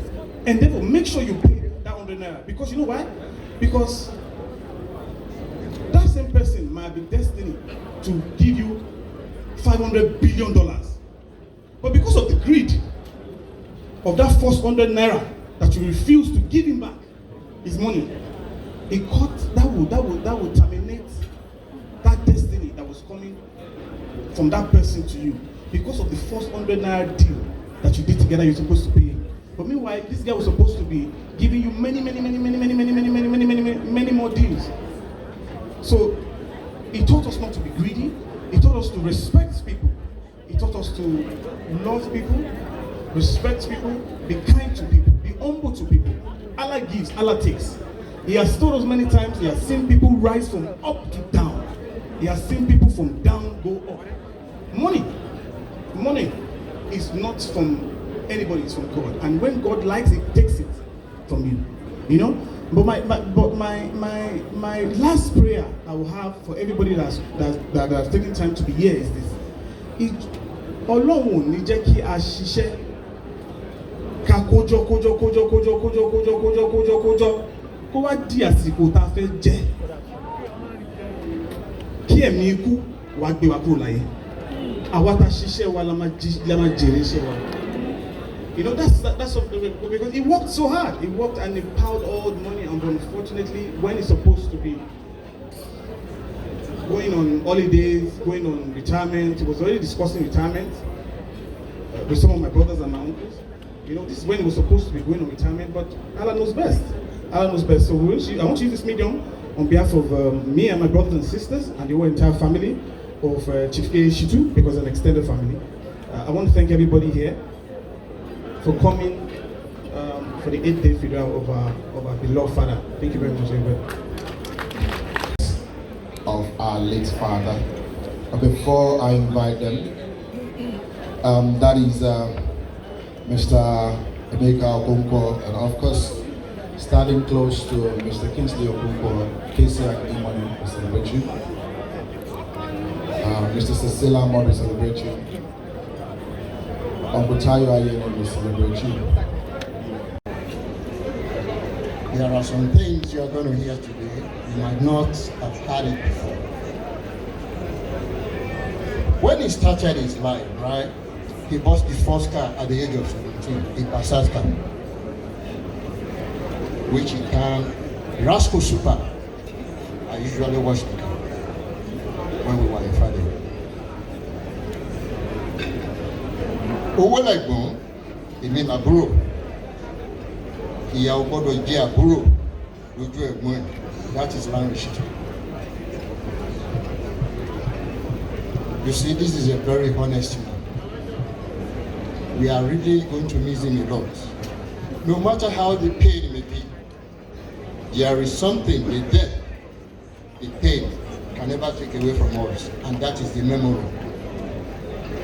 If Alhaji Shittu, which is my own brother, if he has a business deal with you, like Taiwo said, but he never said it open so that you can really know the meaning. If you are going to gain 10 kobo, and Alhaji promise you, your own is 4 kobo, mine is 6 kobo. And at the end of the day, they realize 5 kobo. Do you know he's going to give you your 4 kobo? And he will take 1 kobo, but he will squeeze himself because he has promised you. That is my brother for you. I'm very close with him. He is one of my mentors. When we were young, we sleep in the same room. So I know a lot of things about him. That was when we were in Friday. Before even at all he started his bag business, the shoe business, when he travels abroad, before he later came to the selling cars. We are really going to miss him a lot. You use some of your own time to come here. Do you know the reason why? I believe, and I am very glad. My brother is somebody. He's a very loving son. He's a very supportive brother. He's a loyal husband. He's a good father and amazing friend. Like some of the children rightly said, if you meet him, you know he has a signature smile. One of the few things I'm going to miss, because I can't get that again. When I go into his office, he has a nickname for me, SK1. I won't be able to hear that from him again. His death, let's take it as a blessing and a lesson to all of us. Because he will not be happy seeing us crying.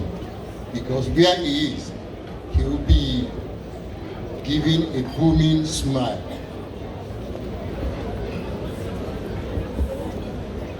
Alhaji Shittu, you meet him, you will be happy. Somebody was saying probably you call him a stingy man. He's not a stingy man. When you go to him, he sizes you up. If you are going to use this money wisely, he gives it to you. I was at a party in London one time, and a guy came to meet me. He said, I was told you are one of the Shittus. I said, yes. He said, he's going to respect all the Shittus he's meeting in his life. He said, my brother doesn't know him. He gave him money to be going to Belgium, buying cars. Because he saw in this guy the zeal that, yes, he's ready to do this job and he knows about it. If you are going to do a job or whatever you want to put yourself in, if you don't know the source, the right way to go about it, he's not going to spend his money for nothing. But if he knows, quite all right, you are upright in what you're going to do, he will assist you. The pain of his death in our lives, just let's forget about it. Let us cling to the memory of the life he lived, because he will be very, very happy with that. Life, and you have touched his heart.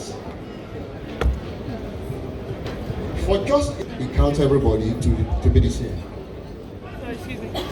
There is one thing I would like you to take home today. Let his death be a blessing and a lesson to all of us. We are really going to miss him a lot. We are really going to miss him a lot. But on this note, don't cry, don't grieve. He is smiling wherever he is. That is the way Allah wants it. It has happened, it has happened. Shittu ní ikú tó ṣe bọ̀dá mi lè gbàgbé rẹ̀, gbogbo nǹkan wọn máa ń kó wa jìn, wọ́n dẹ̀ máa ń fún wa ní nǹkan. Tá bá lọ sí ọ́fíìsì wọn báyìí, tí a bá ṣe nǹkan fún wọn báyìí, wọ́n máa fún wa ní gbogbo owó. Mi dẹ̀ rí ẹ̀gbọ́n mi mọ́, ó dẹ̀ dùn mí púpọ̀.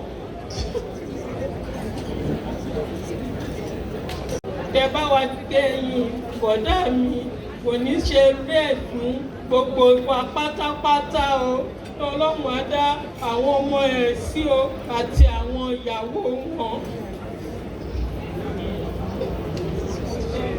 I just want to appreciate everyone for coming to this 8 days Fidau of my late brother. They have said a lot about him. But one thing I want to just say is that he's a caring brother. He's always there at all times. Anytime you call upon him, he always responds. Even though you call him sometimes when he's in a meeting, he will surely call you back and tell you that, Shaki might be losing me. Oh, I'm meeting you. I don't know what I need to tell you about him. Very honest, very humble, very friendly, very accommodating, very straightforward someone. He was there for me. He was there throughout. He came to my house. He was there when I was doing the burial. He was there when we carried my husband to the cemetery. He was behind me when they were burying my husband. To tell you the kind of person he is. He does not look at anyone anyhow. He does not feel pompous. He's a wonderful man. He was a very wonderful man. And not only his children he liked taking care of, even I that I'm standing in front of you, he took care of me. At any point in time, he tell me that you should go and call Mama be Lord Daddy now. When you need anything, you call me. I just pray that gbogbo nǹkan tó ṣe láyé wọn lágbára Ọlọ́run gbogbo àwọn ọmọ wọn má ṣe jù bẹ́ẹ̀ lọ. God will be with you all. God will be with the children. God will be with his friends. And I want to say something about his friends. Please don't leave these children. Please don't never leave them. Continue to advise them. Continue to be there for them. And even don't leave the wives as well. And don't leave every one of them. Because Alhaji does not leave anyone when it comes to Alhaji Shittu, Rasaki, and Pony. I pray that he will always rest in peace.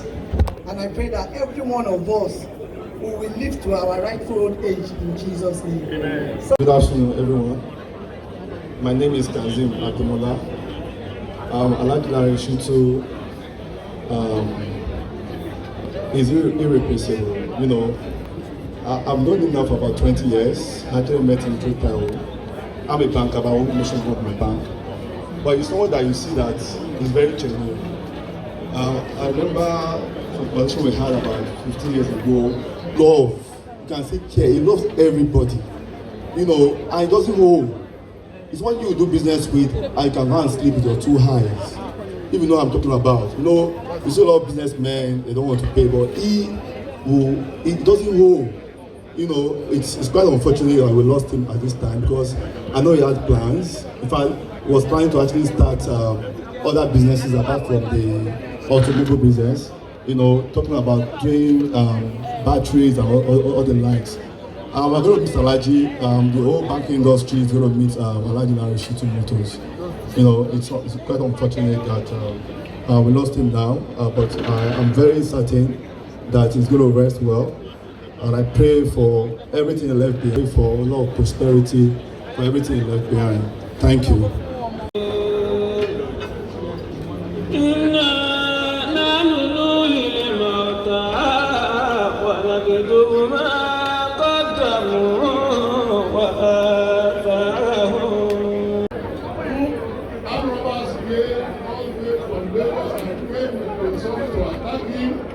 And it was him telling the story behind.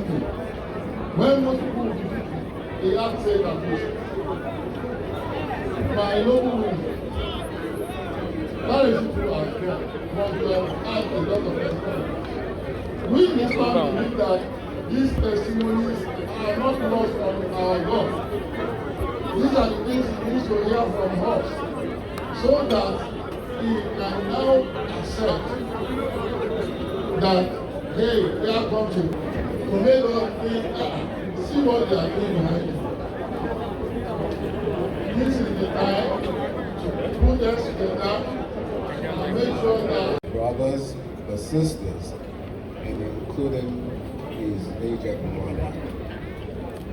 I want to use this opportunity to let us reflect on his life, what it means to everybody, how he has impacted in one of us, either a way or the other.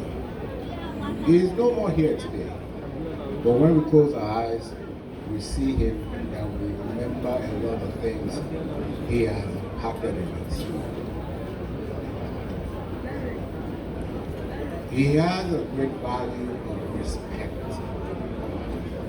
He always tells me, look, the only thing in life that you will always need to always remember, or for people to remember you for, is to accord each other respect.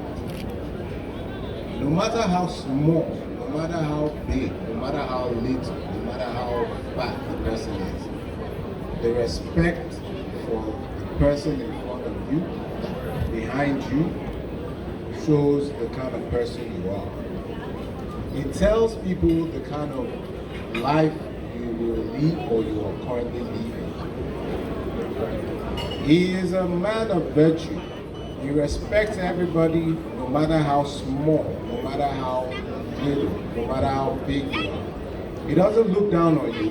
He doesn't look like, what can you offer? He listens. He pays attention. He's the one that taught me how to listen more and talk less. You will never see him, when you're having this conversation, you will never see him talk. He will wait for you to finish your conversation, say what you have to say. Then he will bring back everything you have said, like you won't even believe what you were saying. He was paying attention. He pays attention to details. So there are some things you think he's not paying attention to, or he's not listening, or he's not hearing. But he's always saying, whatever you as a person want to do, put God first. Pray about it, and think about it. Then you can start your journey. He has left us with a lot of lessons that we need to emulate, that we need to follow through. And I pray, inshallah, all of us, my younger brothers, my sisters, our mothers, will follow through, inshallah. I believe he's somewhere I have never been. He's somewhere nobody knows. But with whatever he has passed through to us, let us all emulate it and keep it and utilize it very, very carefully. So on this note, I would want to say thank you to everybody that has left their busy schedule to come and commiserate with us, to come here and celebrate with us. I want to say a very big thank you on behalf of the Alhaji Shittu family and say, may we never repay ourselves with this in the mighty name of Allah. May we continue to prosper and whatever he has left behind, may he continue to flourish, grow in abundance, and even multiply in multitude. And I want to thank every one of you seated here today. We are not mourning. No, we are not. We are celebrating an icon that has impacted a whole lot of lives. You have listened to a whole lot of testimonies. You've listened to a whole lot of speeches. You have listened to a whole lot of tributes.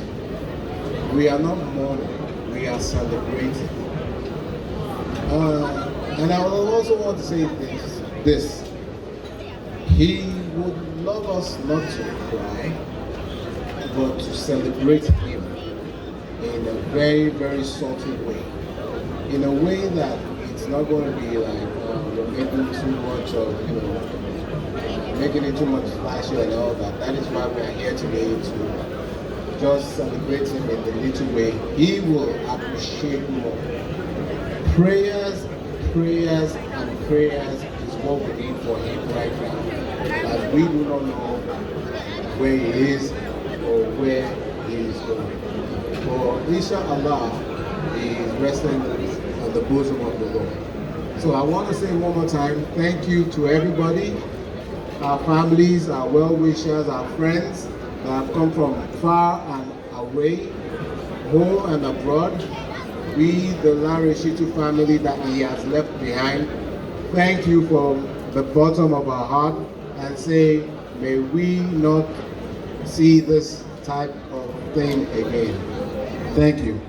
إنك عفو كريم تحب العفو فاعف عنا فاغفر لنا وارحمنا أنت مولانا واغفرنا على القوم الكافرين ربنا آتنا في الدنيا حسنة وفي الآخرة حسنة وقنا عذاب النار الفاتحة بسم الله الرحمن الرحيم الحمد لله رب العالمين الرحمن الرحيم مالك يوم الدين إياك نعبد وإياك نستعين اهدنا الصراط المستقيم صراط الذين أنعمت عليهم غير المغضوب عليهم ولا الضالين آمين اللهم صل على سيدنا محمد وعلى آل سيدنا محمد كما صليت على سيدنا إبراهيم وعلى آل سيدنا إبراهيم إنك حميد مجيد اللهم بارك على سيدنا محمد وعلى آل سيدنا محمد كما باركت على سيدنا إبراهيم وعلى آل سيدنا إبراهيم في العالمين إنك حميد مجيد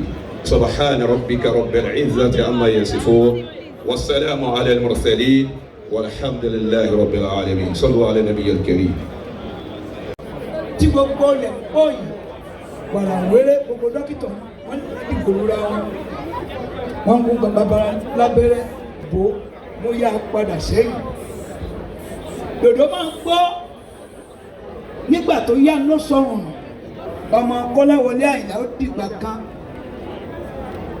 bàbá Saheed ó tún dìjọ́ mi ẹ máa gbọ́ ẹni rẹ nínú olú ni wípé wọ́tá ìyàtò hàn sàlámù Kọ́láwọlé Àdìsá mọ́ bàbá wọ́n ní ilé ìtajà wọ́n ní ilé iṣẹ́ kan ní Berkeley tí pẹ̀lẹ́kùté mẹ́ta máa ń ṣeré níwájú bàbá Kọ́láwọlé kì í bínú kì í sì karamẹ́lì kọ̀ọ̀kan ẹwà wọ̀hún mo ń sọ nípa 1971 lọ́jọ́ tó pẹ́ bíi 1969 ló gbà. Èbúté mẹ́ta ni wọ́n fi sí ọmọ bàbá Kọ́láwọlé Àdìsá bàbá tó bí Rasaki Ọlanrewaju wẹliwẹli bí èyí àṣẹ bí idán làwọn èèyàn pàtàkì yìí kú. ilé tí mo pàdé rẹ̀ ní city hall níbi tá a gbé lọ́sọ̀ ìgbéyàwó wọ́n lu arákùnrin kan ní bíi kó lọ gbàtí mo kéwì mo wá fún súnmọ́ Rasaki. Bàbá ẹ kú àdá rẹ̀ sì ní ìnáwó ara kan lẹ́yìn iwájú bí wọ́n ṣe ń lu arákùnrin yìí ṣe ló fi kúrò lọ́dọ̀ kí ló dé gbogbo iwájú ẹni bí kókó fún kí ẹ fẹ́ gbà lọ́wọ́ ẹ̀sìn àti gbogbo ọmọ Nàìjíríà. Ó wá fún arákùnrin lówó ó fún arákùnrin lówó gbogbo ẹni tó wọn lọ bá láàrin wọn fẹ́ gba náírà lọ́wọ́ ẹ̀ bàbá bínú wọn mọ́tò tó náà. Gbogbo nǹkan àpò gbogbo lò kí náírà sí. Jẹ́ ẹ̀kíní mọ́tà báyìí aṣọ bí èyí àjọsọ òdòdó mo rántí àjọsọ anímọ̀ṣá èèyàn jẹ́jẹ́ ọba pẹ̀lú kí wọ́n jọ kẹ́rù tí Rasaki orí tí kò lọ́sọ̀ tó lè rẹ̀ pé bàbá ìyá tó fi hà sàlámù wàtá ìyá tó fi hà sàlámù. Ọ̀rọ̀ tó má kọ́wọ́ sọ ìyàwó lọ́jà ó yẹ kẹ́ màá wọ́n tí kò lérè ẹrú ọlọ́sàlàkì ẹrú Dangote níbẹ̀ wọn ẹrú ọlá àṣàfà ẹrú màmá wa ájà sọpẹ́yìn ẹrú ṣàṣàyìn ẹrú màwúfọ́ ọlọ́kọ́ ọba ní kòrò ránṣẹ́ wá mo rántí àlàájá wa Adékọ̀yà àbíṣẹ́ gbogbo wọn ló mọ̀nà sáàkì gbogbo Ìkòròdú pátápátá tí wọ́n gbọ́mọ̀ ìbílẹ̀ àti gbogbo Ìjẹ̀bú ìṣù ká tó lọ sí òlú mi ìlú ti fọ́ ìlú alágbára bí ọba Rasaki ti lọ ìṣà. Wọ́n tún rántí gẹ́gẹ́ sí ọba òlù. Àmọ́ mo fún bàbá pẹ́lẹ́ tí mo ní ìjọ àmọ́ kó mo dá ọyún sínú gẹ́gẹ́ tó ní mo wá. Ẹ̀sìn máa gbogbo pòmótà tá a bẹ̀rẹ̀ sí ní níṣì. Ó lóun wá bẹ́ẹ̀ lòun olùkọ́ ló dáa gbogbo ìgbà tó ọba tẹ̀ lẹ́nu kí n lọ fún ọ̀sán. Àfi bí mo bá fẹ́ fún ẹ díẹ̀. Ọmọ Kọ́láwọlé ti ń lọ àlè rí ọmọ bí egun bí sọ̀rọ̀ nígbó ilé wọn kò láwùjọ ilé bí ẹbí ẹni ó kọ ọmọ bó ti ẹgbẹ́ ọmọ orí gbogbo ọmọ ni wọ́n dá sásá ní ti kéwú nítorí gbogbo wọ́n máa ìwé gbogbo ọlọ́sùn wọ́n kó ẹja sínú yìnyín kẹ́kẹ́ má bàa bàjẹ́ wọ́n sun ẹja lókù èkó ta ló fẹ́ ẹja jẹ kàtí ọ̀dọ́ lẹ́nu àwọn alábòsí ẹja lẹja jẹ bó so kú bàdà ẹ̀rẹ̀ òsì nínú ara ẹni tí lọ sí náà olú ọba ti sọ pé àlùfẹ́ náà nílé láàrin wájú yìí ẹtù bá lè kéèkó láńpẹ́. Gbogbo àwọn gbọ́dúgbọ́dá ọmọ wọn lájàṣà kó gbogbo wọn ni wọ́n wá kí wa ẹwu àwọn àgbà ọba ránṣẹ́ wá ìdòwé sì ránṣẹ́ wá gbogbo ẹbí wọn ṣẹlẹ̀ yìí mo wá rí pé ó gbìyànjú gbogbo ayé ló fẹ́ lọ ní tiẹ̀ gbogbo ayé ló sọ pé oníṣẹ́ rẹ ni.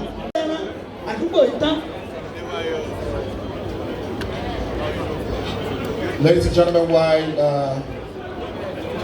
Yakiwi was doing his thing, ladies and gentlemen, we witnessed the arrival of one of our, not just in the Southwest politics, but also in Nigeria. Ladies and gentlemen, we are blessed to have in the house a very honorable Speaker of the House of Representatives. Ladies and gentlemen, can we all put our hands together for Honorable Femi Gbajabiamila, CFR. A round of applause for him, ladies and gentlemen. You're welcome, sir. Oh, ní kábọ̀. Bí gbogbo èèyàn bá wùwà tó hù tó dá ọ̀nà sí gbogbo títì tó bàjẹ́ bó ti faná sí gbogbo àdúgbò òun gan ló tún fa omi èèyàn ò sì sùn lójú títì mọ́ láyé Gbajabiamila. Mo kí ọ Gbàjà. Wọ́n láti ti ń bẹ lágbègbè tí wọ́n èmi ni wọ́n ń wù lẹ́yìn Alhaji Mustapha. Àwọn gan lèèyàn tó gbé mọ́ṣáláṣí ọ̀hún dúró ó kí ọ Fẹ́mi Gbajabiamila ọkùnrin ogun ti dáná ogun gbàgbàgbà bí ọjọ́ kàtàkì ọmọ Àtífá olórí ilé ìwà rẹ̀ hàn. Ẹgbẹ́ Ansarudi ni bàbá Gbajabiamila àsìkò tí wọ́n ń du ìbò kọjá rẹ̀ wọn ò mú bàbá. Àṣẹ ni Olódùmarè fẹ́fẹ́ ṣẹ̀ṣán ọ̀tọ̀ ni gbogbo ayé ló wá ń dárúkọ Fẹ́mi gbogbo èèyàn ló dìbò fún Fẹ́mi ẹ̀yìn èèyàn kẹ́ ẹ bá mi kó olúwa tó dìbò lé kò. bó bá rí bẹ́ẹ̀ Fẹ́mi gbàgbà bí wọ́n bá ń kú ọlẹ́yìn máa ń lò iṣẹ́ lọ́wọ́ lójú pa wọ́n ti sápá kan ní àwọn ká mọ̀ pé bàbá ti wà níkàlẹ̀ gbẹ́rẹ́ náà máa báyé mulẹ̀ bí ẹ̀gbẹ́ sùn ọmọ Alhaja tí wọ́n ṣe ọjọ́ ìbí láìpẹ́ ọba òkè jẹ́ wọ́n ṣe púpọ̀. òótọ́ ni bẹ́ẹ̀ ni bàbá lọ mọ́tò àrègbè mo kí bàbá rẹ ọ̀pọ̀ èrò lọ́ra mọ́tò títí tí wọ́n sanwó wà tó láàrin kan lẹ́yìn wọ́n tó forí kì mọ́ ó lọ bá fẹ́ ó ní èrè lọ́dọ̀ olúwo ọba ẹ̀bẹ́ mi kéèkì láti gbogbo yẹn. wọ́dà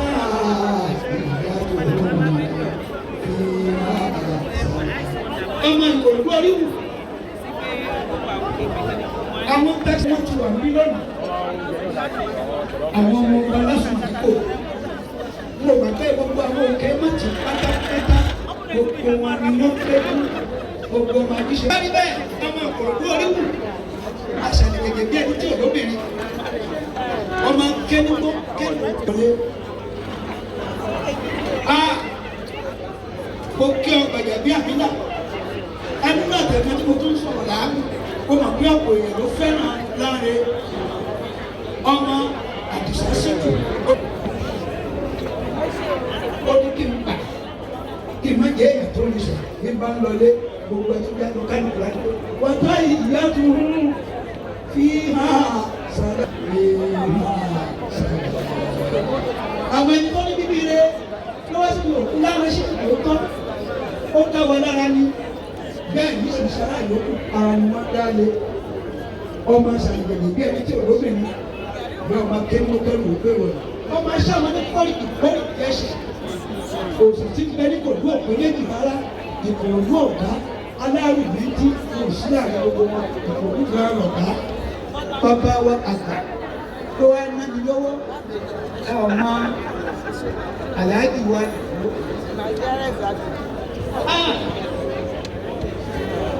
bẹ́ẹ̀ ni gbogbo ẹ̀ wọ́n bá lọ́rẹ̀ mímọ́ tí wọ́n sì fẹ́ bí ẹ̀bí rẹ̀ ẹni tí gbogbo yín olóògbádùn ó dágbọ́dún ẹ̀mí ní ìjà ọ̀bá nìkan olú ọba ní ọdẹ nílọ́lá ta ló sọ pé lọ́nà ọba òkèèrè kékeré gbádé pé àwọn ọ̀nà bẹ́ẹ̀ gbogbo ẹ̀ nínú bàbá ikú Ṣítù ní túlé wa àbí ni ẹ ṣe gbogbo èèyàn tó wá fún wọn lówó àdúrà nígbà agbègbè àti ọ̀rọ̀ àpàjọ ìgbẹ́kìlẹ̀ gbọ́gbọ́n alọ́ agbègbè àṣẹ náà dìgbì àwáyé lọ́wọ́ ewúrẹ́ fìdé Rasaki ó kù kèdè sọ́wọ́ ikú wa gbọ́ bẹ̀yẹ. gbogbo aláṣọ Èkó gbogbo wọn ni wọ́n tún ta ìgbà tí wọ́n gbọ́ kú Ṣítù pátápátá ó lábẹ́ lọ́wọ́ wọn ti ṣọ́ọ̀bù bẹ́ẹ̀ inú wọn lórúkọ rẹ màmá wa agbáláyà kẹ́kẹ́ tó dábí lórúkọ wọn ti ayú wọn ṣẹ̀yìn wọn sì ṣáàkì yàtọ̀ bá kéwú fún àìsí ìpolówó ọmọ kẹ́kẹ́ ṣàlùkò ọ̀tá ìyá tó wọ́n fi hàn ṣàdá. ẹ̀dùn gbogbo ẹ̀yìn èèyàn pátá ayé lẹ ti rí bí èèyàn bá ṣe kú ó ti mọ̀ sọ̀rọ̀ fún àṣìkò rẹ̀ àti ìgbà gbogbo rẹ̀ lẹ́. Rasaki ẹ̀rẹ́ kò bá lẹ́tẹ̀ẹ́ yìí ọmọ àgbẹ̀sọ̀ ọmọ kọ́lá wọlé ó ṣe fún ilé ó ṣe fàlẹ̀ wò ó ṣe fún Ìgbò ṣèkìlì ká ó jẹ nínú orí bàbá. àwọn kàlàbà jẹ́ ń bẹ̀ pẹ̀lú ọmọ òkèèrè ṣe fún ìtàlẹ́tẹ̀ ẹ̀ṣẹ̀ wọn. ẹ̀yin ará wa ìlú lọ́wọ́ wa àwẹ̀ sí lọ́wọ́ wa gbogbo yíyí yóò ṣàká kálukú gbára nà kálẹ̀ ní ládá tó pọ̀ níwájú òbí lókè gbogbo yín ẹkú délé ọmọ àkùrọ̀gbó oríwù tó lọ kì í ṣe pọ́kú fún ọmọ àdúgbò pọ́kú fún gbogbo Nàìjíríà máa gbọ́dọ̀ sọ̀rọ̀ máa jẹ níwájú Olúwa lóko níwájú ìṣòro oníṣẹ́ ńlá àṣẹ ọmọ àgùnbẹ fàṣẹ báyìí. Alhaji wa gbàjà máa ń gbọ́ bó ti wọ́n nílé ṣe tó bá àlejò ṣe àwọn ọmọ Ìjẹ̀bú wọ́n ní kí n tún sọ níjẹ̀bú fọ́ ìwé ní láṣìṣe lágbára Olúwa wàá gbọ́ wàá tọ́ lọ́jọ́ bó ṣàmì ẹ̀.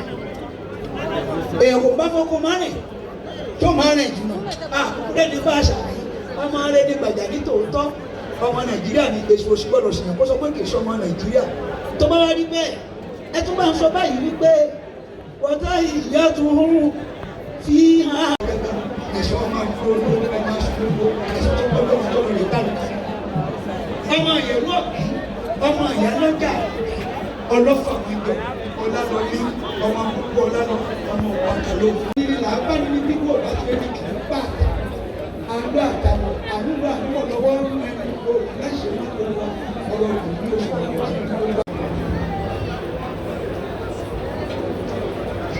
All right, thank you very much, sir. So, ladies and gentlemen, we'll leave you out to the hands of the DJ. Let's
Yeah.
Families are gathering, remembering Allah, and that His love is the greatest of all. All praise for you, Allah, all thanks to you. The joy of Eid comes only from you.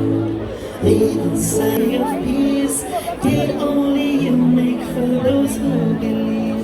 Allahu Akbar, Allahu Akbar, La ilaha illallah, Allahu Akbar, Allahu Akbar. فرحان يوم جميل عيد سعيد عيد سعيد عيد سعيد يوم فرحان يوم جميل عيد سعيد فبلغ مقاصدنا واغفر لنا ما مضى يا واسع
الكرم يا ربي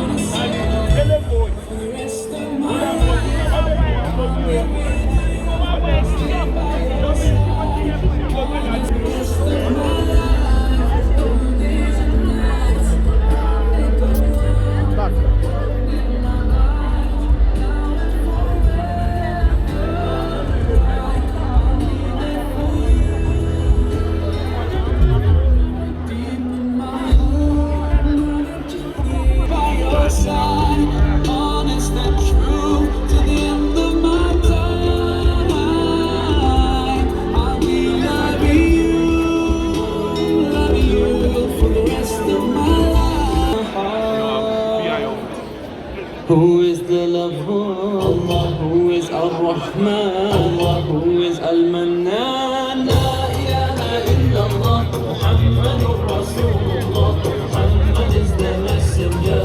Allah is our God. La ilaha illallah, Muhammadur Rasulullah. Allah is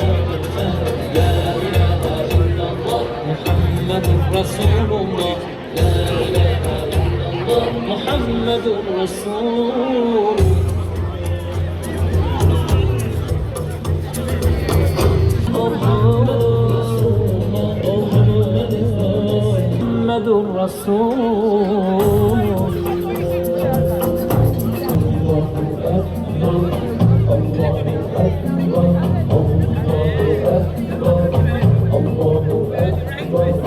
He gave us life, He gave us life.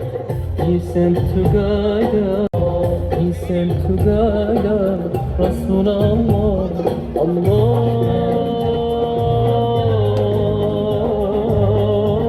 Who is Al-Basir, who is Al-Khabir,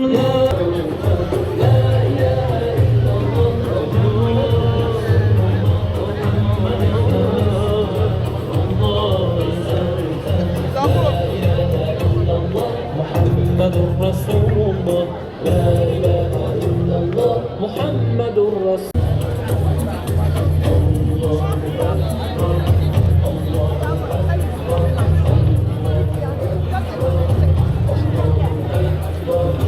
Anyone who fails to see all the signs of his existence, that he is